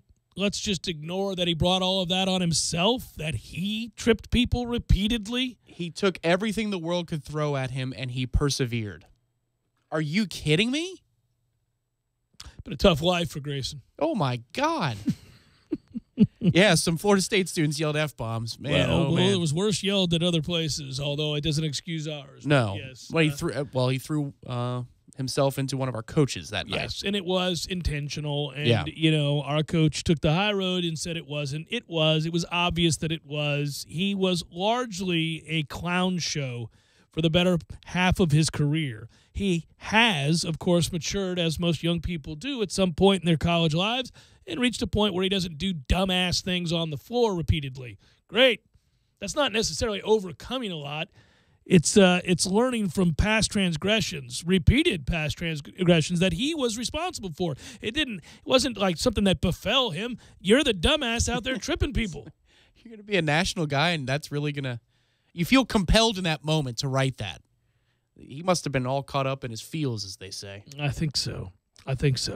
I also think, by the way, that Pitt somehow went 0-18 this year, 0-9 at home, 0-9 on the road, whole lot of losing, 8-23. There was a time where Pitt was a tough team to play in basketball, believe it or not. And, of course, way back when, they were awfully good in football. It's just a tough time to be a Pitt Panther. Damn it, man. Yeah, there was a time when I don't know that I was sure we were going to lose to any team more than I was with Pitt. You know, because we could work ourselves up because they were so physical. Well, yeah, we could work ourselves up to upset Duke or North Carolina here or there. But with Pitt, I just felt like, well, this game's already over. We have no chance to win this game. Wow. As it turns out, by the way, the rest of the conference saw a four-way tie at 11-7 for third place, and the resulting tiebreakers yield Miami with a third-place finish. Would not have guessed that team was going to finish third, followed by Clemson, NC State, North Carolina. The ACC tournament starts tomorrow. Well, it's crazy that, you know, Miami is in that position, and it shows you how thin the line is. I mean, if you think about some of our results this year, double overtime and think about the Miami the Wake 3 game against North Carolina. But well, that's on the heels of them hitting a 3 against Boston College down 1 at the buzzer. Well, and down 14 points in 6 minutes to play. Right, exactly right. So it's just amazing. It's the league, man. And it's the freaking league. If those two games don't go your way, you're an 8 seed or a 9 seed in the ACC, and you're 9-9. But all of these games, I mean, 80% of them are just razor thin, these margins. Well, and I think it again illustrates what a good job the Florida State basketball coaching staff did with this team. Are they perfect? No. There are moments you can certainly criticize decisions, elements of their coaching, but I don't think it would be too much of a stretch to say that when you lose what they lost and you win as many games as they won in a conference this good, where you're talking about those razor-thin margins, that they did a good job, that you should be satisfied. I want to win more games. I'd like it to continue. But if they do, I'll consider it gravy. I will. I'll go in. Now, it gets hard. You talk about getting wrapped up in your feelings. Well, when they tip off and we're watching the game, you're back locked in because you want your squad to win, and this is a winnable game. So I'm not assuming they're going to lose. I also am not assuming they're going to win. I feel like it's kind of a toss-up game. Louisville will probably play a more desperate brand of basketball. Now, I'm somewhat indifferent, and I have been for years, about the ACC tournament. I care certainly much more about whatever happens when we get to the NCAA tournament than I do the conference tournament. Yes, that magical run and winning the conference was a lot of fun, and it's cool to raise that banner. And when you have a squad that's capable of it, you might as well go head on and do it. That's great. But really, ultimately, we're always looking at the NCAA tournament. Yeah, once you get to Saturday, you're like, oh, well, okay, if this is a thing, I'm going to invest all the way, because that means you got, potentially 2 games left, and it's the who's who typically that are left in the docket of the semifinals for the ACC tournament. But I agree with you. I don't think we're going to win Wednesday. We may lay an egg, but once we lock in for the actual NCAA tournament playing Thursday or Friday, you get locked the hell in. Oh, sure. And there's hope. And with Angola playing like he did yesterday, and what Obiagu has brought to the table defensively speaking, he changes fundamentally how teams try to attack our the basket and attack us overall. I mean, we still give up way too many open kickouts, open three-point looks, and BC was shooting 60% from 3 into the second half of this game on Saturday. But you have to like a couple of elements here in that, again, Obiagu changes everything about what you are defensively, and he can give you 20, 25 minutes. And then hopefully Angola is now here to stay again as your primary outside shooting threat. That was a big thing there in these last couple of games to see him reemerge, and clearly he's getting healthy. And I don't know that we know when Terrence Mann will be back to being Terrence Mann, but in the interim, you got some other guys stepping up like Trent Forrest, as we said before. And as you just mentioned, Obiagu and Kabengele and those guys, if they give you what they just gave you, you got a chance. We'll see. It'll be fun to see what the matchup is. A lot of this becomes about the matchups. I'm talking about the NCAA tournament now. By the way, today, Florida State playing baseball against Kansas. Of course, they kept their winning ways going over the weekend. It's Cooper Swanson, Jackson Luke, Red Applin, Cal Raleigh, Drew Mendoza, who is hitting extremely well, Stephen Wells, J.C. Flowers, Rafael Bornegal, and Mike Salvatore starting for Florida State. Andrew Karp on the hill today. So, it's a good time right now where we enter into this realm where obviously we're all gearing up towards the spring game, but you've got the ACC tournament, you've got Florida State baseball, soon the March Madness element back in your life, which we'll carry for you here on 97.9 ESPN Radio. We have Westwood One's coverage of March Madness, so if you're stuck at work and you got an evil boss that won't allow you to get away for a long lunch and watch some of this basketball, you could always listen to it. You could always bring in the headphones or pull it up on your computer, or obviously listen in your car on the radio. And that's going to bridge the gap, too. 2 weeks from Wednesday is when spring practice opens, March the 21st. It is nearly upon us. Yeah, it's going to be the most anticipated spring game since Jimbo's first year as head coach here. There's no doubt, and it will be high profile and well talked about. And I've already heard from Florida State and others around the program about the things that they're incorporating in this thing. They're making it an awful lot of fun with the throwback theme being complete, but also the welcoming in of a ton of the old school players. And those guys seem to be buying in right now. And I think for all of us that really embraced the late 80s and early 90s all the way through the latter part of that decade, you'd love to see a lot of those guys back.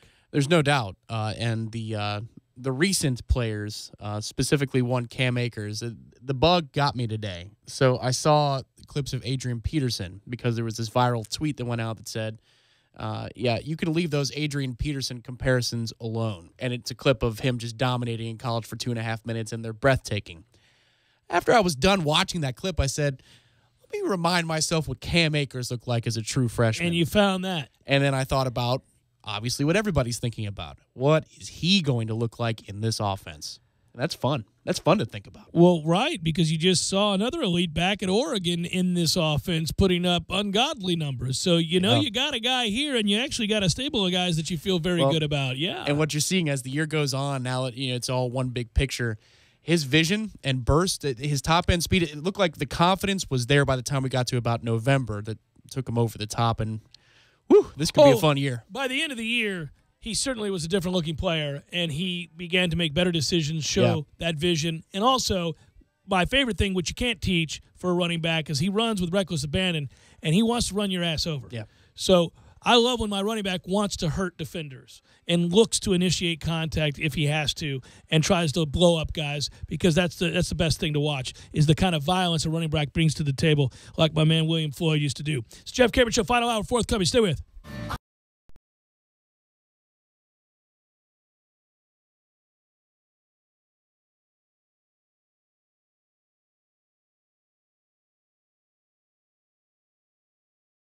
When you're in need of auto repairs, look no further than Nice Tire and Auto Service. Nice has been in business for 16 years with long-term, knowledgeable sales associates. They have the latest wheel balancing machine in the industry. And for passenger vehicles, they service AC, brakes, suspension, tune-ups, and much more. Never sit through a long wait. Nice Tire and Auto has 10 service bays to get you back on the road quickly. If you have tire problems, check out their large inventory with various Goodyear and Michelin tires. Nice Tire and Auto Service, 4792 Bluntstown Highway, 574-4100.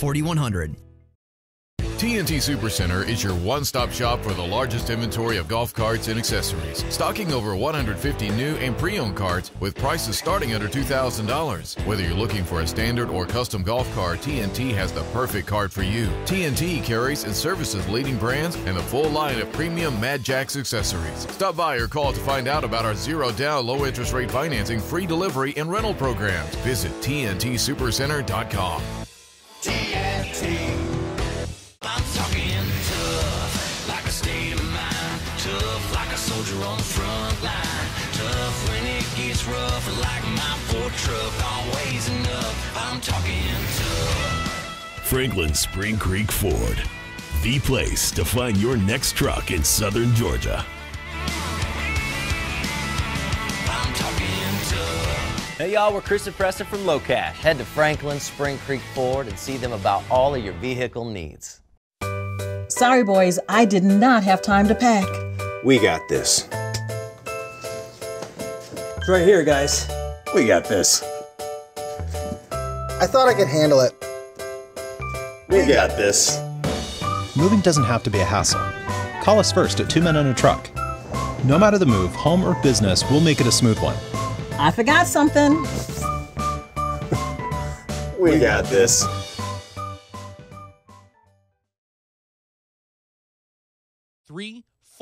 DRDELAY. That's 833, the number 4, Dr. Delay. The sooner you seek treatment, the sooner you can get back to feeling like your normal self. That's 833, the number 4, Dr. Delay. Are you ready to experience an awesome fishing expedition? Sea Quarters Marina is home to several great charter services. All charters are customized based upon the types of fishing opportunities available and the type of fishing the customer requests. The Northwest Gulf Coast offers a variety of different angling adventures thanks to unspoiled back county islands and crystal clear flats. For more information regarding charters, call Sea Quarters Marina at 697-8400 or online at seaquartersmarina.com. Woohoo! Banditos! Huh? Where? Banditos burritos, baby. You're in luck all this month during Aaron's Lucky Days. Get started leasing to own furniture, electronics, or appliances and get 6 months same as cash. Plus, you can save big on select products like living rooms, a JVC 55-inch smart TV bundle, a Samsung laundry pair, an HP desktop, and more. With no credit needed and free delivery and setup. Come to a participating store or visit Aaron's.com and get 6 months same as cash during Aaron's Lucky Days. Transaction advertised as a rental purchase agreement. Some restrictions apply. See store for details. You know, in business, it's all about the bottom line. And since I sit in this uncomfortable old desk chair about 12 hours a day, well, my bottom line could really use a new chair, if you know what I mean. Staples has lots of ways to save your business money. And right now, during the Staples Chair Event, you can save up to 50% on a full selection of office and desk chairs. That really helps my bottom line. In more ways than one. Work comfortably for less. The Office Chair Event at Staples. Better chair equals better workday. Ends 3/10/18. Driving every day from the Amerigas studios in the capital city of Tallahassee, this is 97.9 ESPN Radio, WTSM, Woodville, Thomasville, Tallahassee. ESPN Radio Sports Center. I'm Christine Lisi. Breaking news, the Cowboys, unable to reach a long-term deal with DeMarcus Lawrence, will place the franchise tag on the Pro Bowl defensive end. That'll guarantee him about $17 million this season. Dallas has until July 15th to sign him to a multi-year contract, or he plays under the tag. NFL Combine concludes today. Central Florida linebacker Shaq Griffin won the weekend with his performance. Griffin, who had his left hand amputated at age 4 because of a congenital condition, is looking to become the first player with one hand drafted into the league in the modern era. As long as he's drafted is all that matters to Griffin. I know what it's like for you to have to work hard and literally work from the bottom, and I never want to know where I'm going. I don't want to know how hard my jab start going. I want to know that I got to keep working because I got so much more to prove, and it's only the beginning. But we'll see. I mean, I hope to be blessed with any team that pick me up, no matter where I go. Griffin on Golick and Wingo. 2 more automatic bids at stake in the 2 college basketball championship games tonight. Those bids to the NCAA Tournament. MAC Final, Iona and Fairfield, 7 Eastern, ESPN TV. UNC Greensboro, East Tennessee State. The Southern Final, 9 Eastern, ESPN 2. To win in basketball, you got to play great coverage. And with Straight Talk Wireless, you know you're getting great coverage because they use the exact same 4G LTE towers as the big carriers, but for a lot less. Straight Talk Wireless, only at Walmart. Refer to terms and conditions of service at straighttalk.com. Live from the Amerigas Propane Studios in the capital city of Tallahassee, this is the Jeff Cameron Show on 97.9 ESPN Radio.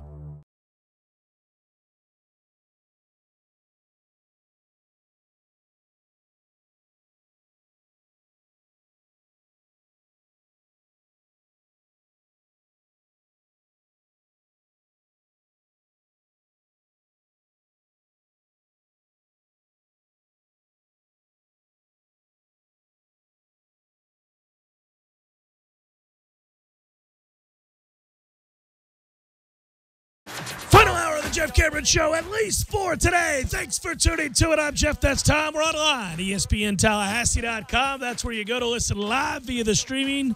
Free as always. Don't miss anything. If you do miss something, all 3 hours going to be posted both on iTunes and our own audio vault as well. Email the show if you like, JCS at 979ESPNradio.com. Find me on Twitter at JCameronShow. While you're there at Twitter or on Twitter, go to at 979ESPNradio and follow. And you'll see the show periscoped. ESPN Tallahassee, YouTube, type it in. Hello, thanks for watching, and choo-choo! Play that sound clip again, T. Lizzie. Go ahead. Let it fly. Nothing stops this train. Nothing. Ominous. Knowles win. Whew. I was a little nervous about this down the home stretch. Oh, buddy. You know it. But the win is what had to happen, and the win is what they got. And in the end, the wringing of the hands and all of that, well, you can relax. You can exhale. You can know that this does it. I do believe the ticket is now punched. That is back-to-back years, and given what Florida State has lost, that is reason to celebrate. I thought at the end, the depth of Florida State and the ability to rotate front court players, really kind of the difference. BC lost their legs late. They've lost their legs in a lot of games this year at the end. They've got a lot of guys playing extended minutes. Good for you, Brian Angola, scoring 21 points, 19 of those coming in the second half, 8 of 10 shooting, 5 of 5 from the free throw line, 4 assists, a steal in 31 minutes. Trent Forrest emerged yet again as a potential superstar for this team. We've talked about Trent a lot this year, and the need to see him play more minutes, the need to see him be a bit more of a focal point. He's got a great knack for a lot of things in the game. Hitting shots has not been his forte, jump shots, that is. But he scores 21 points on 6 of 10 shooting, 1 of 2 from beyond the arc. To see him hit a 3 really kind of gives you eyes to the future, an idea of what he may emerge as he gains more confidence in that shot, because he does so many other things well. He really defends. He's a slasher. He's strong. He's got good vision. He had 10 boards to go with 5 assists, a block shot, 3 steals, 31 minutes of action, was a real star on this day. Yeah, Forrest it's a funny, little quip, but I was talking to somebody around the program last year, and they said, that he can't shoot the jump shot is the best thing that ever happened to us. Or he'd be in the league, yeah. If he could, he'd be one and done, and he would have gone to a blue blood, and then he would be off to the association. However, because he couldn't, he's here, and when he does, look out. Wednesday, Florida State taking on Louisville. That's your matchup. Louisville needs it a little bit more than Florida State does. One could argue, certainly, as they are positioned just ahead of Louisville in the standings, also with a higher RPI. I know they split the season series. Florida State 20-10, Louisville's 19-12, Florida State 9-9, and Louisville's 9-9. Florida State with the RPI of 44, Louisville with 46. Similar resumes, but Florida State with the quadrant 1 wins and looking good against the RPI top 50 tells you that they're in a great position. So the year is a success. Florida State baseball, meanwhile, begins the year in dominating fashion on the Hill. This is a group that continues to pitch extremely well, and when you're playing overmatched teams whom you have better players than, in baseball being a weird game, you can lose games to just about anybody. You want to see that, by and large, you're getting dominant pitching and you're winning the games you're supposed to win. Well, they've won every game that they've played so far before they enter into conference play, and they're up against Kansas tonight. And you have a chance with an interesting week coming up with Wake Forest, and then your annual start to a 3-game rivalry spread-out series as it is, much to my chagrin, which I bring up ad nauseum every year around this time. Florida on the docket as well soon enough. But the team has pitched real well, and you continue to see a great strikeout-to-walk ratio, and you see those young arms really emerging, which is all you can ask for here. Is if you're going to rely on guys that are unproven and untested, you want to see whether or not they can handle high-stakes college baseball where you've got a crowd that's into it and a cachet and history where you feel the pressure to perform. Not everybody handles that well. So far, our young guys really have. So that's good stuff. Yeah, a footnote quickly on FSU basketball. You wonder why, if you have 7 RPI top 50 wins, Florida State's RPI is in the 40s. Well, it's because of the non-conference schedule. We did go perfect in the non-conference. Well, actually, we had the one loss. 11-1 to Oklahoma State was the one loss. Who has swept Kansas, I might add. That's correct. Oklahoma State has a lot of high-caliber wins. And tough losses. But a lot of tough losses and too many tough losses. Mm-hmm. So that kind of hurts us. But you go 11-1 in the non-conference slate, and the strength of schedule for that portion of the year in the 320s. That's what's hurting you. We have done so well against our conference and so well against the RPI top 50 that if you played even a middling out-of-conference strength of schedule and still walked away with an 11-1 record, your RPI would be in the 20s, and we'd be talking about a seed much higher. But that's what's hurting Florida State here. Is you compare it with Louisville, and you see same conference record. We're 1-1 against them. We're right next to each other in the RPI. Why is it that Florida State is so comfortable, whereas Louisville right now is that first team on the bubble line? That would the be first why. one. Yes, that's exactly why, the non-conference strength of schedule. But as for Florida State baseball, power pitching numbers continue to dominate the line scores as of right now. You're looking at a lot of strikeouts, not a lot of walks, and we're not giving up a whole lot of hits either. So they're passing every test before them.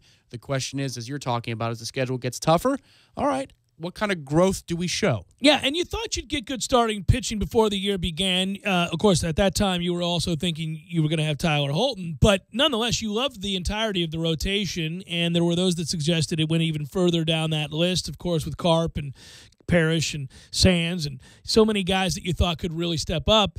You've gotten all of that and then some. Again, I mentioned earlier in the show, and I've talked some about the baseball team today, but Connor Grady's another kid, another one of these arms that you didn't know anything about. Pollock is another kid that you hadn't seen before unless you were into local high school baseball. And so you're getting guys time and again get their opportunity. Eck and others come in there and look really, really good. So all is good for now. We'll continue to see as they get ready to play stiffer competition, how they do there. The Noles at the Combine, the NFL Combine's always interesting. Obviously, this was a situation where you kind of knew, frankly, that some of these guys would really perform. Derwin James being amongst them. He's a potential top 10 pick. Derwin was really good at the Combine, 40-inch vertical, 4.48 in the 40, over 20 reps on the bench. He's a freak. He's a freak, and it has been from the get-go, and so I'm not surprised that he performed really well. Good on you, Matthew Thomas. Probably upped your stock quite a bit, even if the film is uneven is a nice way of saying it. He's good some days, bad some days, missing some days, dominant other days. Physically, there was never a question about what he could do. He was really good at the combine. 41.5-inch vertical. Get the hell out of here. That's insane.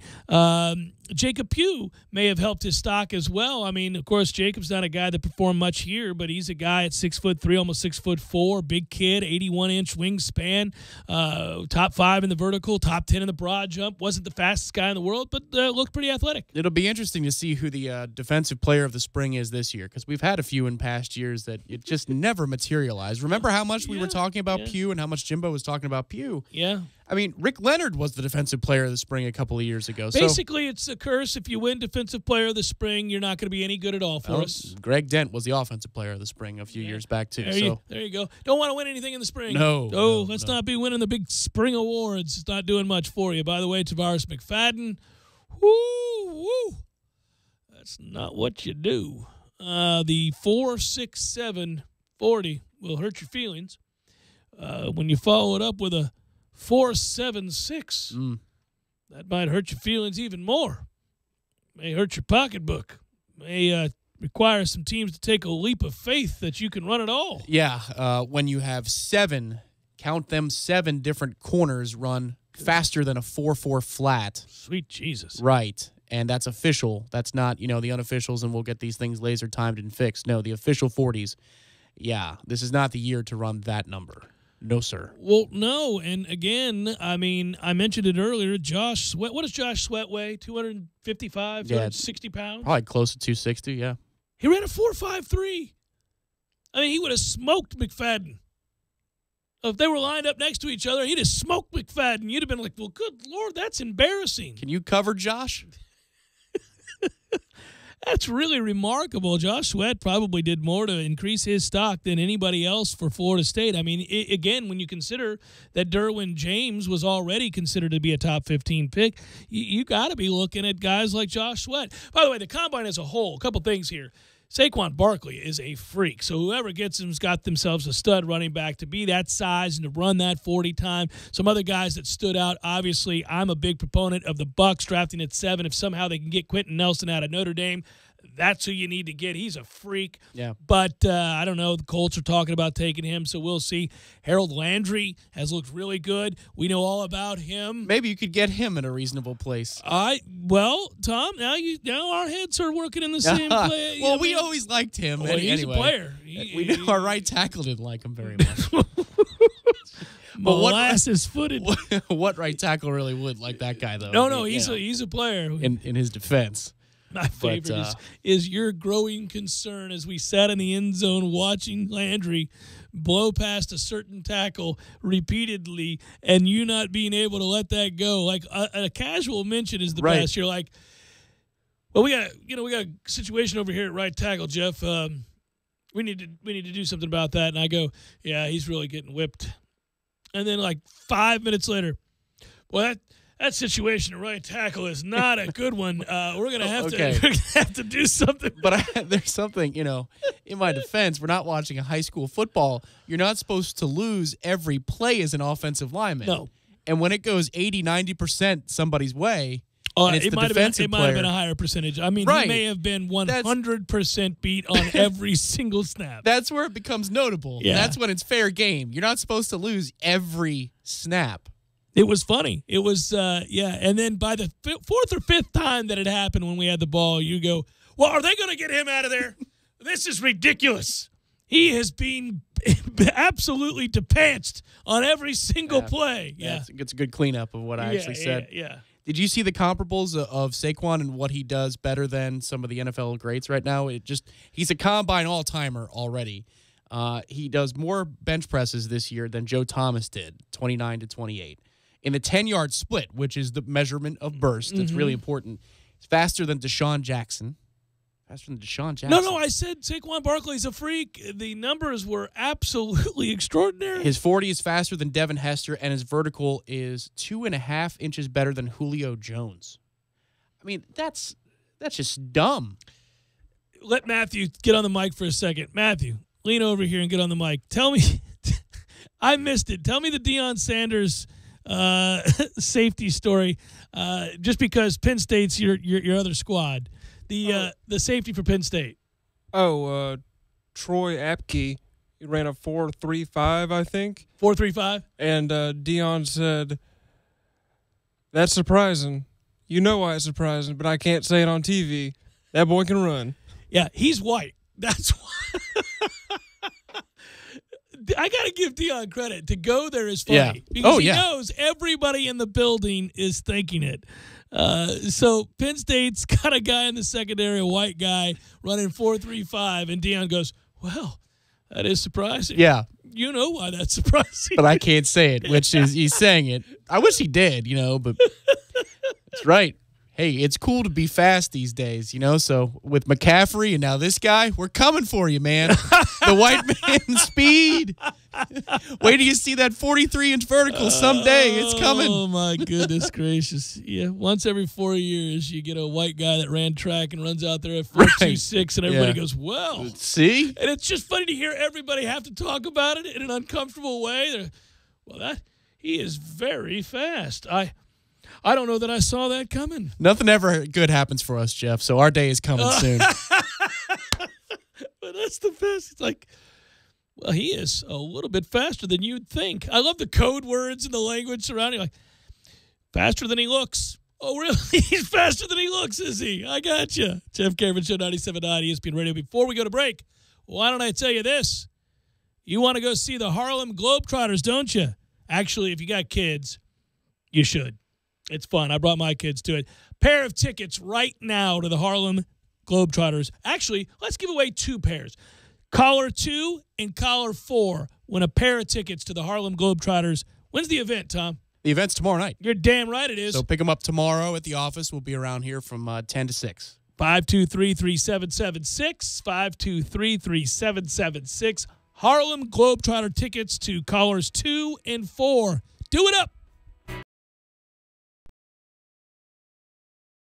When you're in need of auto repairs, look no further than Nice Tire and Auto Service. Nice has been in business for 16 years with long-term, knowledgeable sales associates. They have the latest wheel balancing machine in the industry. And for passenger vehicles, they service AC, brakes, suspension, tune-ups, and much more. Never sit through a long wait. Nice Tire and Auto has 10 service bays to get you back on the road quickly. If you have tire problems, check out their large inventory with various Goodyear and Michelin tires. Nice Tire and Auto Service, 4792 Bluntstown Highway, 574-4100.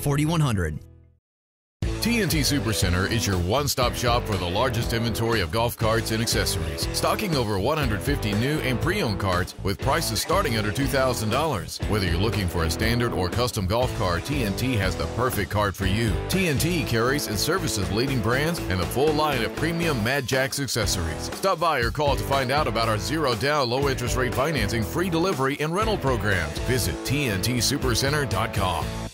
TNT. I'm talking tough, like a state of mind. Tough, like a soldier on the front line. Tough when it gets rough, like my Ford truck. Always enough. I'm talking tough. Franklin Spring Creek Ford, the place to find your next truck in southern Georgia. I'm talking tough. Hey y'all, we're Chris and Preston from Low Cash. Head to Franklin Spring Creek Ford and see them about all of your vehicle needs. Sorry, boys, I did not have time to pack. We got this. It's right here, guys. We got this. I thought I could handle it. We got this. Moving doesn't have to be a hassle. Call us first at 2 Men and a Truck. No matter the move, home or business, we'll make it a smooth one. I forgot something. We got this.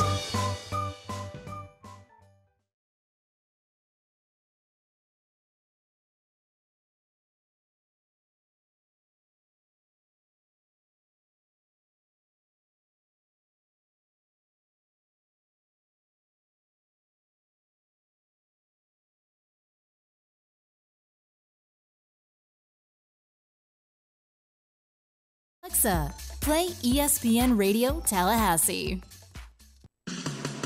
Need a place to watch your favorite sporting event? Hobbit American Grill, voted best wings in Tallahassee by Tally Awards 3 years in a row. They have daily lunch specials, all under $9. Happy hour drink specials and happy hour on Friday, 2 p.m. to close. Darts are now available on West Pensacola Street. Hobbit American Grill keeps it local with a wide variety of locally crafted beers, plus a full bar. Hobbit American Grill, 3 locations to choose from: 400 Capitol Circle Southeast, 2020 West Pensacola Street, and 5032 Capitol Circle Southwest. Visit them online at myhobbitonline.com. Do you want to try out the newest kayaks on the market? On Saturday, March 10th, the Wilderness Way will have a demo day from 10 a.m. until 3 p.m. at TNT Hideaway, located on the Wakulla River. You can test paddle the 2018 Mirage Drive Compass, Hobie's more affordable pedal drive, as well as the Pro Anglers, Outbacks, and Revolutions. They'll be introducing their new dealer, Bonafide, also. There will also be fishing kayaks from Jackson Kayaks and big stand-up paddle boards. Contact the Wilderness Way at 877-7200 for more information or directions to TNT Hideaway. Don't miss this opportunity on March 10th from 10 a.m. until 3 p.m. This Day in Sports, brought to you by Superlube, 19 Tallahassee area locations. Quick, convenient, no appointment necessary. Get your history lesson weekdays at 5:30 during the Jeff Cameron Show, right here on 97.9 ESPN Radio. When they say you'll never make it on your own, that's the time to really shine. Like Camila Cabello, everyone loves a comeback. Now dry hair can have one too, with new Elvive Extraordinary Oil Hair Treatment from L'Oreal Paris. In just one use, Elvive revives dry hair, leaving it healthier, shinier, and 10 times more nourished. Revive dry hair with Elvive Extraordinary Oil Hair Treatment. Discover the complete line of Elvive hair care from L'Oreal Paris at your local retailer today. Because you're worth it. Escúchame, y dice Dan Le Batard Show on ESPN Radio. Might I suggest you tread lightly? Tom Brady's very clearly powerful, and only one other talent in this room had his name attached to Tom Brady in nasty headlines last week. What happened with me and TMZ last week? What happened? I saw a tweet from TMZ that was Dan Le Batard kind of sort of accuses Tom Brady of steroid use. I did not do that. I did not do that. Kind of, sort of. No, just kind of, sort of. If TMZ reports something as kind of, sort of, you be discerning about that. Right. That's one of Dan's two moves. Move number one is FaceTiming his celebrity friends. That's right. And move number two is kind of, sort of, just asking the question. Just asking the question. He's on it. Provocateur. The Dan Le Batard Show, weekdays at 10 a.m. on 97.9 ESPN Radio. You're listening to the Jeff Cameron Show on 97.9 ESPN Radio.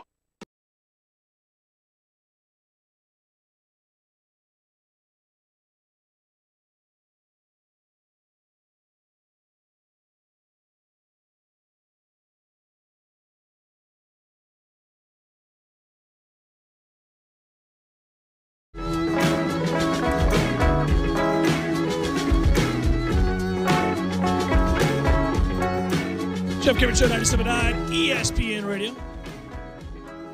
Can't explain. I'm trying to think.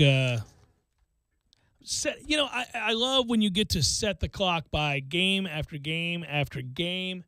And we get that now with conference tournaments and brackets all abound, right? But soon, welcome into the fold, little Major League Baseball, Tom Lane. Oh, yeah, buddy. Ichiro Suzuki is nearing a return to the Seattle Mariners. Oh, really? They're looking to finalize an agreement with the franchise icon today. Good news. The Mariners announced earlier Monday that outfielder Ben Gamble will miss 4 to 6 weeks with an oblique injury. So it is that 44-year-old Ichiro Suzuki may find a roster spot. You know what I didn't know in watching him play with Miami was just how gray he's gone. But when you see him, it's all gray hair these days at 44 for Ichiro. A 10-time All-Star during his 11-plus years with the Mariners from 2001 to 2012. The franchise all-time leading hitter in batting average, 322, and hits, 2,533. They have not reached the postseason since Ichiro's historic rookie season, which is way back in 2001. Hard to imagine now. Wow, that is hard to imagine. Yeah. He was a free agent with the Miami Marlins, decided his $2 million club option for 2018 would not be renewed. The move by the Marlins was part of the anticipated, we're going to throw up all of our players and you guys can have them for next to nothing, although I can certainly understand not re-signing Ichiro, who is hardly a impactful bat these days. What's the word on him now behind the scenes? I mean, I know he's from a different culture, so I understand that, but he's a weird guy, right? Really weird. Yeah. Two people I know, well, obviously one who worked directly with him, said that he's got a quirky sense of humor. Sometimes he's even inappropriate by today's standards in terms of the kind of goofball jokes and things that he does, but innocent enough, loves the game, tireless worker, very professional in terms of he's going to be there on time. He's going to work extremely hard. He's going to keep his body in condition. He's working on his craft at all times. So if you sign him, you know you got a professional at bat off the bench. And he can still run. You know, I mean, he doesn't run like the wind blows like he used to, but he's a guy that can still, you know, go get it in the outfield some. So he has said, by the way, as an aside, that he wants to play till he's 50. You know, this is a guy that basically had a career before a career in Japan. I mean, he had over 1,200 hits in Japan. 9 years he played in Japan before coming over. So you think about a guy who's accomplished what he has, you know, coming over at the age of 27. It's nuts. He ranks 22nd, by the way, in hits. And that's just counting major league hits. Major league hits, 3,080. Started only 22 games last year. And he's got 3,080 hits. Now, he only had 196 at-bats last year.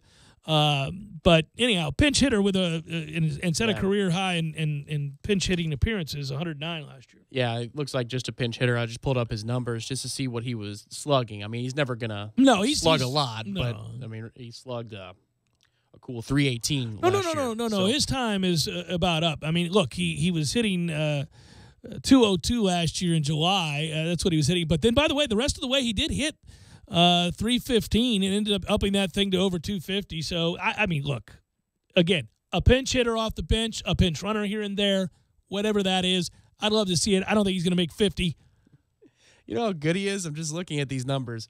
Okay, so he hasn't hit 300 or better since 2010. The last handful of years, 272, 283, 262, 284, 229, 291, and 255. All right, all sub 300, and some years pretty significantly under the 300 barrier. He's still a career 312 hitter. And it's been a decade almost since he's hit 300. That's how good he was. If you've never done it, watch him take batting practice.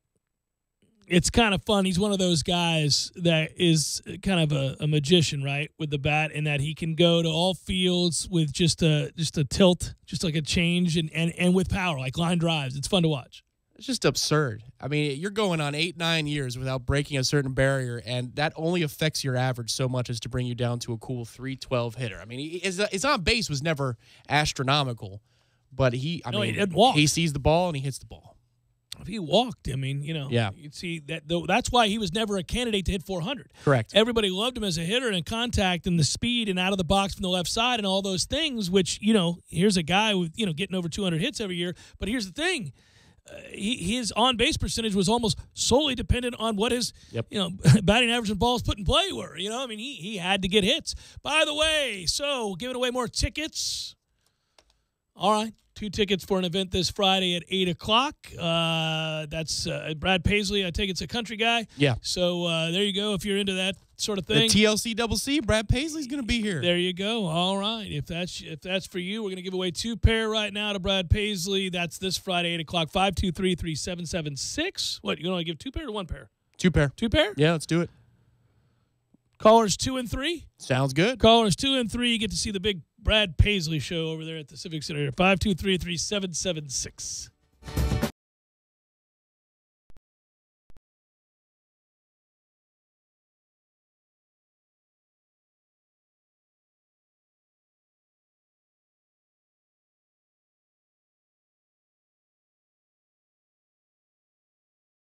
I'm talking tough, like a state of mind. Tough, like a soldier on the front line. Tough when it gets rough, like my Ford truck. Always enough, I'm talking tough. Franklin Spring Creek Ford. the place to find your next truck in Southern Georgia. Hey y'all, we're Chris and Preston from Low Cash. Head to Franklin, Spring Creek Ford and see them about all of your vehicle needs. When you're in need of auto repairs, look no further than Nice Tire and Auto Service. Nice has been in business for 16 years with long-term, knowledgeable sales associates. They have the latest wheel balancing machine in the industry. And for passenger vehicles, they service AC, brakes, suspension, tune-ups, and much more. Never sit through a long wait. Nice Tire and Auto has 10 service bays to get you back on the road quickly. If you have tire problems, check out their large inventory with various Goodyear and Michelin tires. Nice Tire and Auto Service, 4792 Bluntstown Highway, 574-4100. Sorry, boys, I did not have time to pack. We got this. It's right here, guys. We got this. I thought I could handle it. We got this. Moving doesn't have to be a hassle. Call us first at 2 Men and a Truck. No matter the move, home or business, we'll make it a smooth one. I forgot something. We got this.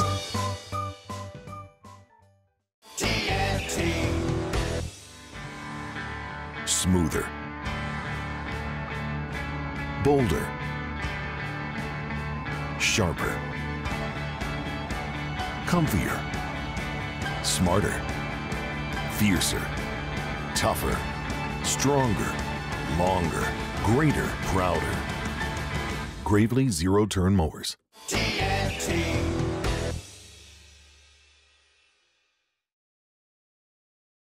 Costco. Did you know that propane-powered clothes dryers outperform electric models in energy efficiency, drying time, and garment protection? So dry your clothes more efficiently with propane. Propane water heaters give you more hot water at a more affordable price. Compared to electric, energy-efficient propane water heaters can reduce your energy costs significantly. For more information, call Emergence Propane here in Tallahassee at 877-1122. Might I suggest the chicken taco salad from Bandito's Burritos, my friend? Need help moving? 2 Men and a Truck Tallahassee provides professional home and business move services, both locally and long distance. For your next move, visit 2men.com or call them at 850-224-2232. 2 Men and a Truck, the movers who care.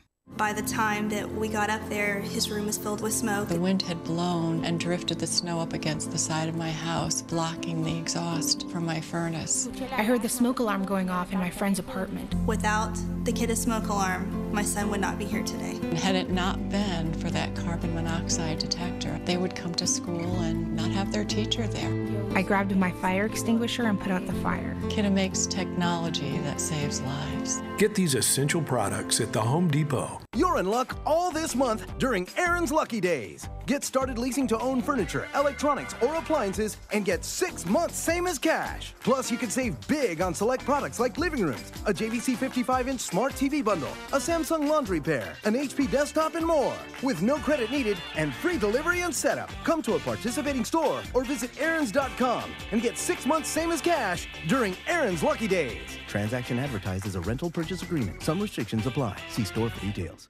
When you're in need of auto repairs, look no further than Nice Tire and Auto Service. Nice has been in business for 16 years with long-term, knowledgeable sales associates. They have the latest wheel balancing machine in the industry. And for passenger vehicles, they service AC, brakes, suspension, tune-ups, and much more. Never sit through a long wait. Nice Tire and Auto has 10 service bays to get you back on the road quickly. If you have tire problems, check out their large inventory with various Goodyear and Michelin tires. Nice Tire and Auto Service, 4792 Bluntstown Highway, 574-4100. Nice Tire and Auto, just minutes away from FSU campus.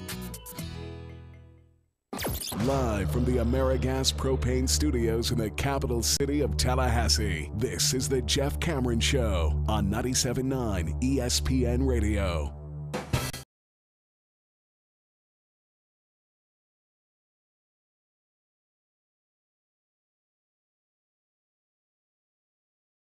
Jeff Cameron Show, 97.9 ESPN Radio. Man, what a busy time, good time as we approach the ACC Tournament up in New York.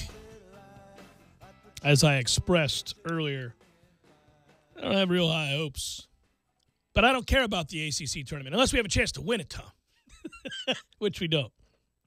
So I just cared about what took place on Sunday in front of a lifeless fan base. and a win that had to happen, and an overcoming of some really strange sets of circumstances. College basketball, here's what I'm going to tell you. I've loved the product this year, and seldom have I seen the bastardization of implementation of rules like I saw towards the end of that game. So I don't want to harp on it overwhelmingly so, but we got to get away in both pro and college basketball from reviewing the hell out of everything in the last few minutes of a game. Can we just stop? You know, it's crazy. It really seems now across the board, save for tennis and hockey, where they always get this right. Hockey and tennis gets it right over and over and over again. Everybody else can go to hell. The NFL, college football, college basketball, the NBA, they ruin replay.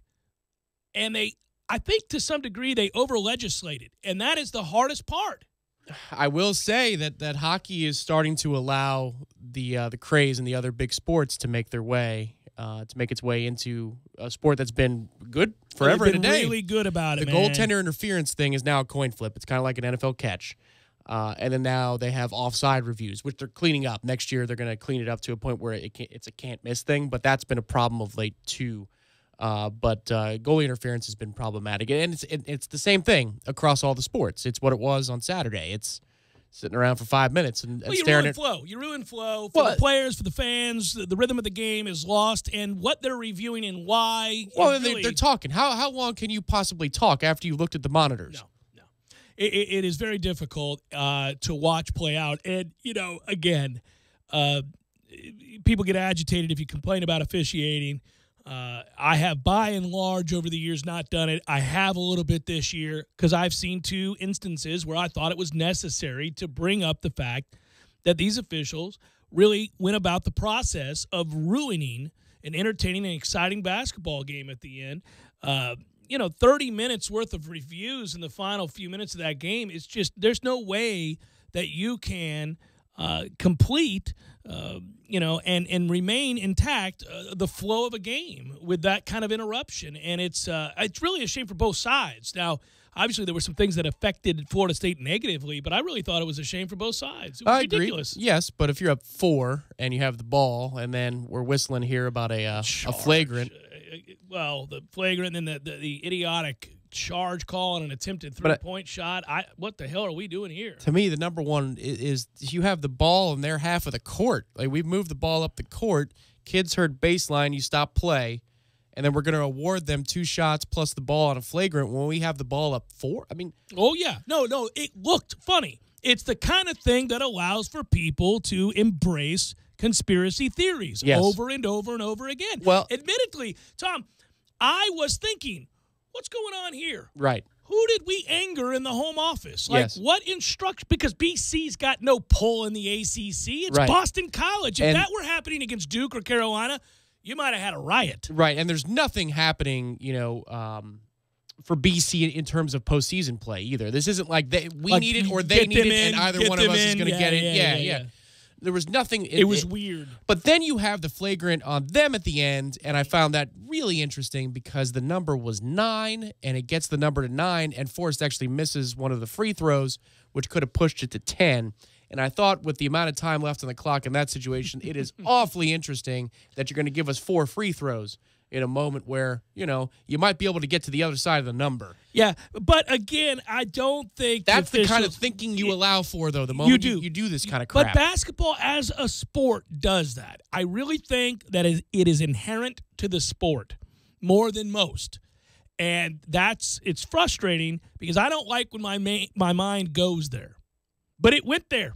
It did go there. Not even for the number at the end, because that's kind of arbitrary. It can help you or hurt you if you're a gambler, but it's not specific to a team benefiting. Whereas the other stuff, I'm thinking, well, have we just decided Florida State cannot win this game? Well, and the other thing, too, is, again, you're watching officials debate each other, I guess. That's what's going on by the table or on the court, is they're talking to each other for an extended period of time. And what I'm wondering is, can we have a transcript of that conversation? Because I'd love to know. Like, wire up the refs. Mic them up, even if it's for the league office, to see What they saw. What were you guys talking about? Was it necessary Correct. to be delaying the game this much? Were you involved in an argument where you were comparing, what? I mean, what are we doing here? Again, yes, it must have been just like a hung jury almost, right? I mean, where they're debating whether or not this was a flagrant. What do we do? But if I'm at least the ACC, I think it would really speed these things up if the world could read what they were talking about and what they were saying to each other. But perhaps it would speed it up enough if the league could have a transcript of what they said in that moment. Because I don't know how you look at the monitor, especially in a year where we have Trent Forrest block a shot against Clemson in overtime here in this building a couple of weeks ago, 2.5, 3 weeks ago. Insane. And he hits the kid in the head on the follow-through of a block, and they say it's a common play. No problem, no foul. And you look at this play where Obiagu blocks it at the rim, and after reviewing the monitor, you say, yeah, that's a flagrant. I don't understand. What should he have done differently is the perfect question in every one of these scenarios to ask. What should he have done differently? I believe so, and I just think we've gotten we get over officious. It's really, really strange to watch where, officious is probably not a word, but I just wanted to say it. That's right. We do. It's well, I remember, I think John McEnroe once said that to an official, so it made me laugh. But, yeah, it's one of those frustrating things where you just say, I don't know what you can do, but I think probably the rules would be dialed back some. You got to let guys play, man. That's what everybody wants. The players want that, the coaches want that, and the fans want that. When your boys are fighting each other and you have to step in and say, don't make me Jeff O'Fish's Cameron now. I don't want to overdo this, guys. Don't make me do it. Knowles win, as you know, and thus they're going to the NCAA tournament, and it really makes watching the ACC tournament this week that much easier because the expectation isn't that they have to win a game here against the Louisville team that obviously is tough to beat. We have beaten them. We've split on the season. It wouldn't shock me if we won this game. I wouldn't want to have to win this game, though, and that I was definitely concerned we were going to be in a position to have to go to the ACC tournament and win 2 games for a team that was flailing. I think, again, I want to continue to reiterate something. If I told you before the year that you were going to lose Xavier Rattan-Mays, you were going to lose Dwayne Bacon, Jonathan Isaac, that kind of production from your basketball team and be reliant on kids who struggle to score and some other newbies to carry the day and to take huge leaps forward in the best conference in America to make the NCAA tournament, and that you would, in fact, finish at 500 or better and get to 20 wins and make the NCAA tournament for the second consecutive year, that would be considered nothing short of a wild success. Remind yourself of that as you watch these games. I get so tired of the emails and tweets and the like for people's frustrations. It's okay to be frustrated in the moment about a game. It's okay to say we got to do a better job at something. It's okay to point out weaknesses and strengths, but you need to do it within context of what this season's goal was and what you lost, and understand the bigger picture while you're watching these games. And I'm not trying to talk down to anybody, but there's a select group of people that do exactly that. Everything's a referendum on the entirety of a season and staff in the moment that they're frustrated. And it's just really no way to go through life, let alone watch a game. No, and at some point it became kind of a norm to do that. Oh, man. Well, the best thing to ever happen to a message board is the validation of social media. You know what I mean? Like, the guy who posted it on the message board used to be the guy who posted on the message board. And now, he could run for office and maybe have the highest office. You know what I'm saying? Like, it's just amazing how you have to make a little comment and it has to be absolute about every little thing. And that used to be, well, what are you listening to them for? They're posting on a message board. And now it's like, anytime you go on social media, we're getting there it is. We're getting to that place where that's carrying over now, where you can say, what are you listening to them for? They're on Twitter. Nothing was going to ruin the second half comeback and the second half 19 points that Brian Angola scored on a day in which his mother was there, as we all fought back tears watching that thing play out. Good Lord Almighty, huh? Oh, man. I mean, that's awesome. Don't get me wrong. I'm not complaining, but, when they first started to announce it, and we looked down at the vista from the, ESPN Tallahassee Corner Pocket Suite. You thought, here we go. It's funny. Brian, don't cry, because if you will, then I will. Then we all will. And then he started to break down. I'm going to go grab a beer. Leonard had to hold back. Well, Leonard's the best. Listen, he loves these kids. I wish more people understood how much. A lot of coaches do, but I'm just telling you, he loves these kids. Something to note here, too, on a personal level. It is so great when you get to an age where you reflect back on when you played sports, any sport, little league, whatever it might be. And you think back on the support group you had, whether that be your siblings or it be your mom and dad or your grandpa and grandma, whatever it is, right? Well, because you get old enough to have gone to a lot of games and seen a lot of players, and in this business we get to see so many come through here, you do realize how fortunate, I realize how fortunate I was. My mom and dad saw every game I played. My dad, most of them. My mom, every one. Couldn't miss it, didn't miss it ever. My stepdad was there. I mean, my grandma and granddad would come, and I was always aware of their presence. I knew whether I was playing soccer, tennis, football, basketball, they were going to be, it didn't matter. They were going to be there. I could hear them in the stands. Sometimes you're even embarrassed by them a little bit, the fact that they're there. And then now you're ashamed that you were embarrassed ever by your parents being supportive, right? It's crazy how it works. But I was reminded of just how fortunate I and others like me are to have parents in a situation to be able to do that. Brian Angola's mom couldn't do that. She's only ever seen him one other time, and that was against Duke earlier this year. So, you know, it's a deal where you have to come in from Columbia. It's not easy. Obviously, this is a big to-do to be able to get over here and see these games. Seeing him play and watching the reaction of him seeing his mother and then thinking back that, man, I took it for granted that my mom was at every game and that anybody who was like me, and a lot of people were. I mean, just it's heartwarming, and it's also nice to have a little gratitude in the moment. You can feel all of that watching a scene like that play out on a weekend basketball game at the TLC-CC. The bulk of stuff that I played was after-school sports with my middle school. That's when I played in all the leagues. And then there was, you know, a patchwork here or there of other stuff. And one of those other things I played roller for the YMCA in Clearwater, roller hockey. And we played at Countryside High at this rink called Rooster Rink. It lasted maybe 5 years, and then they just knocked it down. But I had a playoff game, my first playoff game, my first year playing at Rooster Rink. And my dad could never make it to the after-school ones. You know, it's 4 or 5 o'clock. Yeah, and he's working in Wall Street from Tampa, so you got to deal with the bell, the post bell, and close up and all that. So 6 o'clock was the earliest he could get home. But he made it to this game, and he brought his parents. My grandparents were there at that game. And I scored 2 goals in the playoff game. And we won. You taunted the other team and shamed the Lang name. We won. Oh, shit.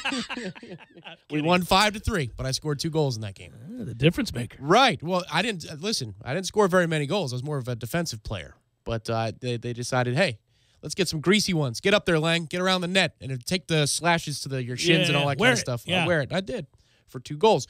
But those types of moments, right? Those are the ones you always carry with you. And Angola just made a brand new one for himself that he'll always have. Well, and think about it. He's moving away from his home in Columbia at the age of 14 to pursue a dream. I mean, so he goes to Nevada, and he's all over the map before he gets to Tallahassee. It's just really my favorite part of the weekend, of course, that and the fact that the tourney train rolls on. No ding-ding. No ding-ding. No ding-ding rolling in here, baby. It's a ding-ding free zone. It's nothing but a choo-choo. Come back, wrap it up momentarily. Jeff Cameron Show, 97.9 ESPN Radio.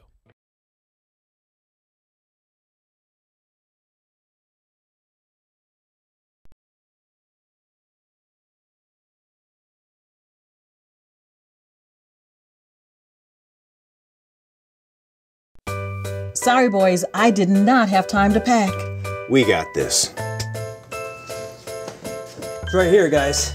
We got this. I thought I could handle it. We got this. Moving doesn't have to be a hassle. Call us first at 2 Men and a Truck. No matter the move, home or business, we'll make it a smooth one. I forgot something. We got this. I'm talking tough, like a state of mind. Tough like a soldier on the front line. Tough when it gets rough, like my Ford truck. Always enough. I'm talking tough. Franklin Spring Creek Ford, the place to find your next truck in southern Georgia. I'm talking tough. Hey y'all, we're Chris and Preston from Low Cash. Head to Franklin Spring Creek Ford and see them about all of your vehicle needs. TNT. Landowners, your Mahindra dealer is ready to help you save during Mahindra's Red Tag Sale. Enjoy up to $7,900 in tractor cash back and savings. or utility vehicle savings up to $1,700. Plus, Mahindra's industry-leading warranties still come standard. So hurry in for Mahindra's Red Tag Savings. TNT. When you're in need of auto repairs, look no further than Nice Tire and Auto Service. Nice has been in business for 16 years with long-term, knowledgeable sales associates. They have the latest wheel balancing machine in the industry. And for passenger vehicles, they service AC, brakes, suspension, tune-ups, and much more. Never sit through a long wait. Nice Tire and Auto has 10 service bays to get you back on the road quickly. If you have tire problems, check out their large inventory with various Goodyear and Michelin tires. Nice Tire and Auto Service, 4792 Bluntstown Highway, 574-4100.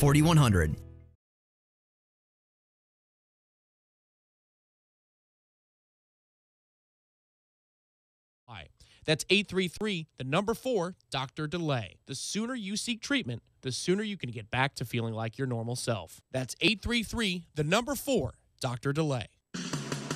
Need a place to watch your favorite sporting event? Hobbit American Grill, voted best wings in Tallahassee by Tally Awards 3 years in a row. They have daily lunch specials, all under $9, happy hour drink specials, and happy hour on Friday, 2 p.m. to close. Darts are now available on West Pensacola Street. Hobbit American Grill keeps it local with a wide variety of locally crafted beers, plus a full bar. Hobbit American Grill, 3 locations to choose from: 400 Capitol Circle Southeast, 2020 West Pensacola Street, and 5032 Capitol Circle Southwest. Visit them online at myhobbitonline.com. Parker Brothers Roofing says don't play games with your roof. Protect your home and your family. The Parker Brothers tell you the truth. We'll fix your roof, cause it's what we do. With quality, integrity, and pride. Parker Brothers Roofing, professional every time. Stay safe and dry inside.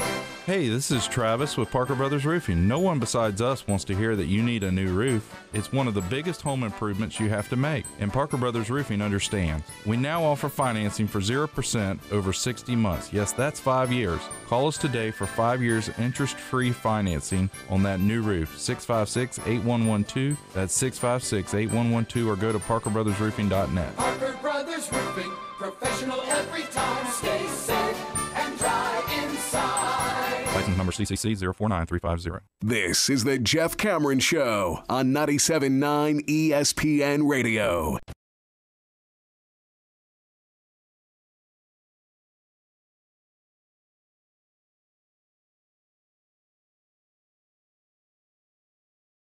Enjoyed the combine, enjoyed the story of the weekend. Selfishly, I did, because it gives me a chance to brag on a fellow Lakewood High alum.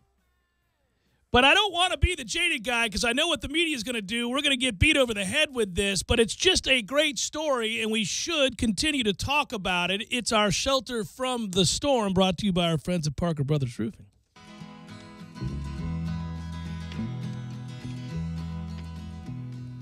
Was in another lifetime, one of toil and blood. So here's the deal. You know Shakima Griffin, certainly from watching him play at UCF, he is a young man that lost his hand. He has his absence of a hand, basically a little bit more, that he lost at the age of 4 because he had something known as amniotic band syndrome, which is a rare prenatal condition that left his hand underdeveloped. So he's had to have a prosthetic pulled over the lower part of his left arm. You guys have seen him play because he's really good. That's why you've seen him play. If you paid attention to UCF's amazing season, then you watched the way he played and how he led that defense and how good he was time and again, above and beyond the fact that it's amazing to play this sport at this level while lacking a hand. I mean, it's pretty essential to what you use, especially on defense. Yes, to tackle. Yes. Yes, or to get off blocks, more importantly, to be able to shed. It is, all right, so maybe you're not going to, lead the team in interceptions. No, I'm not trying to be funny. I'm just saying, it's going to be difficult. But you still have to take on blockers, get off of blocks, make tackles, wrap up, all that stuff. You would imagine how much more difficult that is. But not for Lakewood High School alums, sir. Oh, is that what it is? That's what it is. He's less of a UCF linebacker and more of a Spartan. I see. From Lakewood, like me and so many others. But that said, let's return the attention to Shakim and not me and other fellow Lakewood alums. He did 20 reps.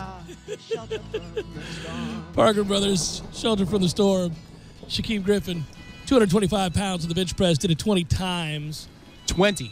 Which was more than 10 offensive linemen. What the hell are those offensive linemen doing? Get your weak asses in the gym. That's ridiculous. He ran the 40-yard dash in 4.38, the fastest time by a linebacker at the Combine in 15 years. And, oh, by the way, he had no trouble catching the ball in the pass defense drill either. So no matter what I might think about the difficulties, he overcame that too. He didn't, by the way, the reason this is the Shelter from the Storm isn't just that he's overcome, obviously, that malady. It's also because he didn't even receive an invitation to the NFL Combine after his performance in the Senior Bowl. And he announced that he had been invited via a tweet. He announced it. He hinted that he was going to do great things, and he was excited. I guess the NFL felt a little pressure there, and they sent out the invite, and he said, I'm letting you know something special is coming soon. You're going to see it. They invited the right one to the NFL Combine, and I'm going to show you. I've got a lot to prove against all odds. And he did. He did. To watch him run, to see him lift, to see him participate and shine. Not participate, but shine, dominate. Give reason for people to think long and hard about where it is that young man should be selected. Well, and he may have caught lightning in a bottle for his 40 time, which was 4.38. All you got to do is once post that number, and people go, whoa. I believe his second one was 4.58, which honestly for a linebacker is not terrible. Yeah. So either way, if that was the run of his life for a 40-yard dash, you put on the film and you watch him. And, I did watch the Peach Bowl and parts of a couple other games, the USF game, and I forget the other one. Oh, probably was the championship, the conference championship game against Memphis. Sideline to sideline, he has instincts that are great. I mean, it translates. His instincts do. I just didn't know that he had the speed, and it looks like he does. I had no idea that he had the speed, and, I can brag all I want about the fact that he's a fellow Lakewood High alum, but I never saw him play in high school. I haven't been back home to watch the Spartans play in a long, long time. So I had heard of him. My mom would, say, hey, there's this kid at Lakewood who's doing amazing things. But I hadn't seen him, so I can't say I even knew much about him until this past year at UCF. But he is the Shelter from the Storm for this week, in that whenever you see those kinds of things that, again, I worry you can become jaded by, because that story will not stop. It will play now because, as I said, it's going to generate clicks. But it is a great story, so don't let yourself become sick of it. It's awesome. But it's going to inspire millions. You know what I mean? That's the important part. Even if he gets sick of it, let's just say that he's kicking your team's ass on a Sunday, and they keep on talking about Shakim Griffin. You're going to go, well, okay, we get it. We get it. It's still, the greater implications of that story are that kids, from around the country are going to associate with this player. I mean, they had a feature on it for the Peach Bowl. A family from Auburn had I think it was 2 kids, if not just one son, who has a similar condition to him. And they met on bowl practice week, and they're forever connected now, where they're going to be communicating as the kids grow up. I mean, that's the type of thing that is going to happen often in this young man's life because of what he's able to do. And it's the type of thing to celebrate and to watch. And I sat in awe watching that. I by the way, this is just going to sound strange. When you watch him run, his body doesn't suggest that's coming. When you look at his body type, you don't. It's like when you see somebody on one of these voice competitions or something, they look a certain way, and then they stand up there and they open their mouth and they sing, and it's operatic, and you would have never guessed it, right? Susan Boyle, yeah. Right, something along those lines. Like when I saw him, it's not quite that stretch, but when I saw him standing there, I thought, I watched him play in college. We saw him, but he didn't look like a guy that's running 4.38. There's another thing. Like the Combine can suck you in, right? But like those kinds of shows, I always laugh at them and mock them, but then, if the family, usually it's like a family has it on, yeah. You see them weeping or something? Yeah, or you just see somebody with a gift and their story, it might be, a little bit exaggerated by the reality TV company that's producing it, but by and large, they have to tell a truth of some sort. Yeah, it's always somebody who's homeless getting up there doing something, and you're like, well, good Lord, man. And, right, they can play some of the finest violin music you've ever heard in your life, or they sing, and you're reduced to tears. Those shows are evil. I haven't haven't seen one in a long time, but I know what you're talking about. Oh, those moments. And Shaquem did not reduce me to tears. I just cheered and went, all right. Way to go, That's man. right. Yeah, way to go, Shaquem. Yeah, this is more my speed That's right what here. you do. Yeah. You go out there, kick ass, and take names. Good work out of you, Tom. Try not to cry as you send us off. Okay. Good work out of you, Matthew. You guys have a great night. We'll talk to you tomorrow.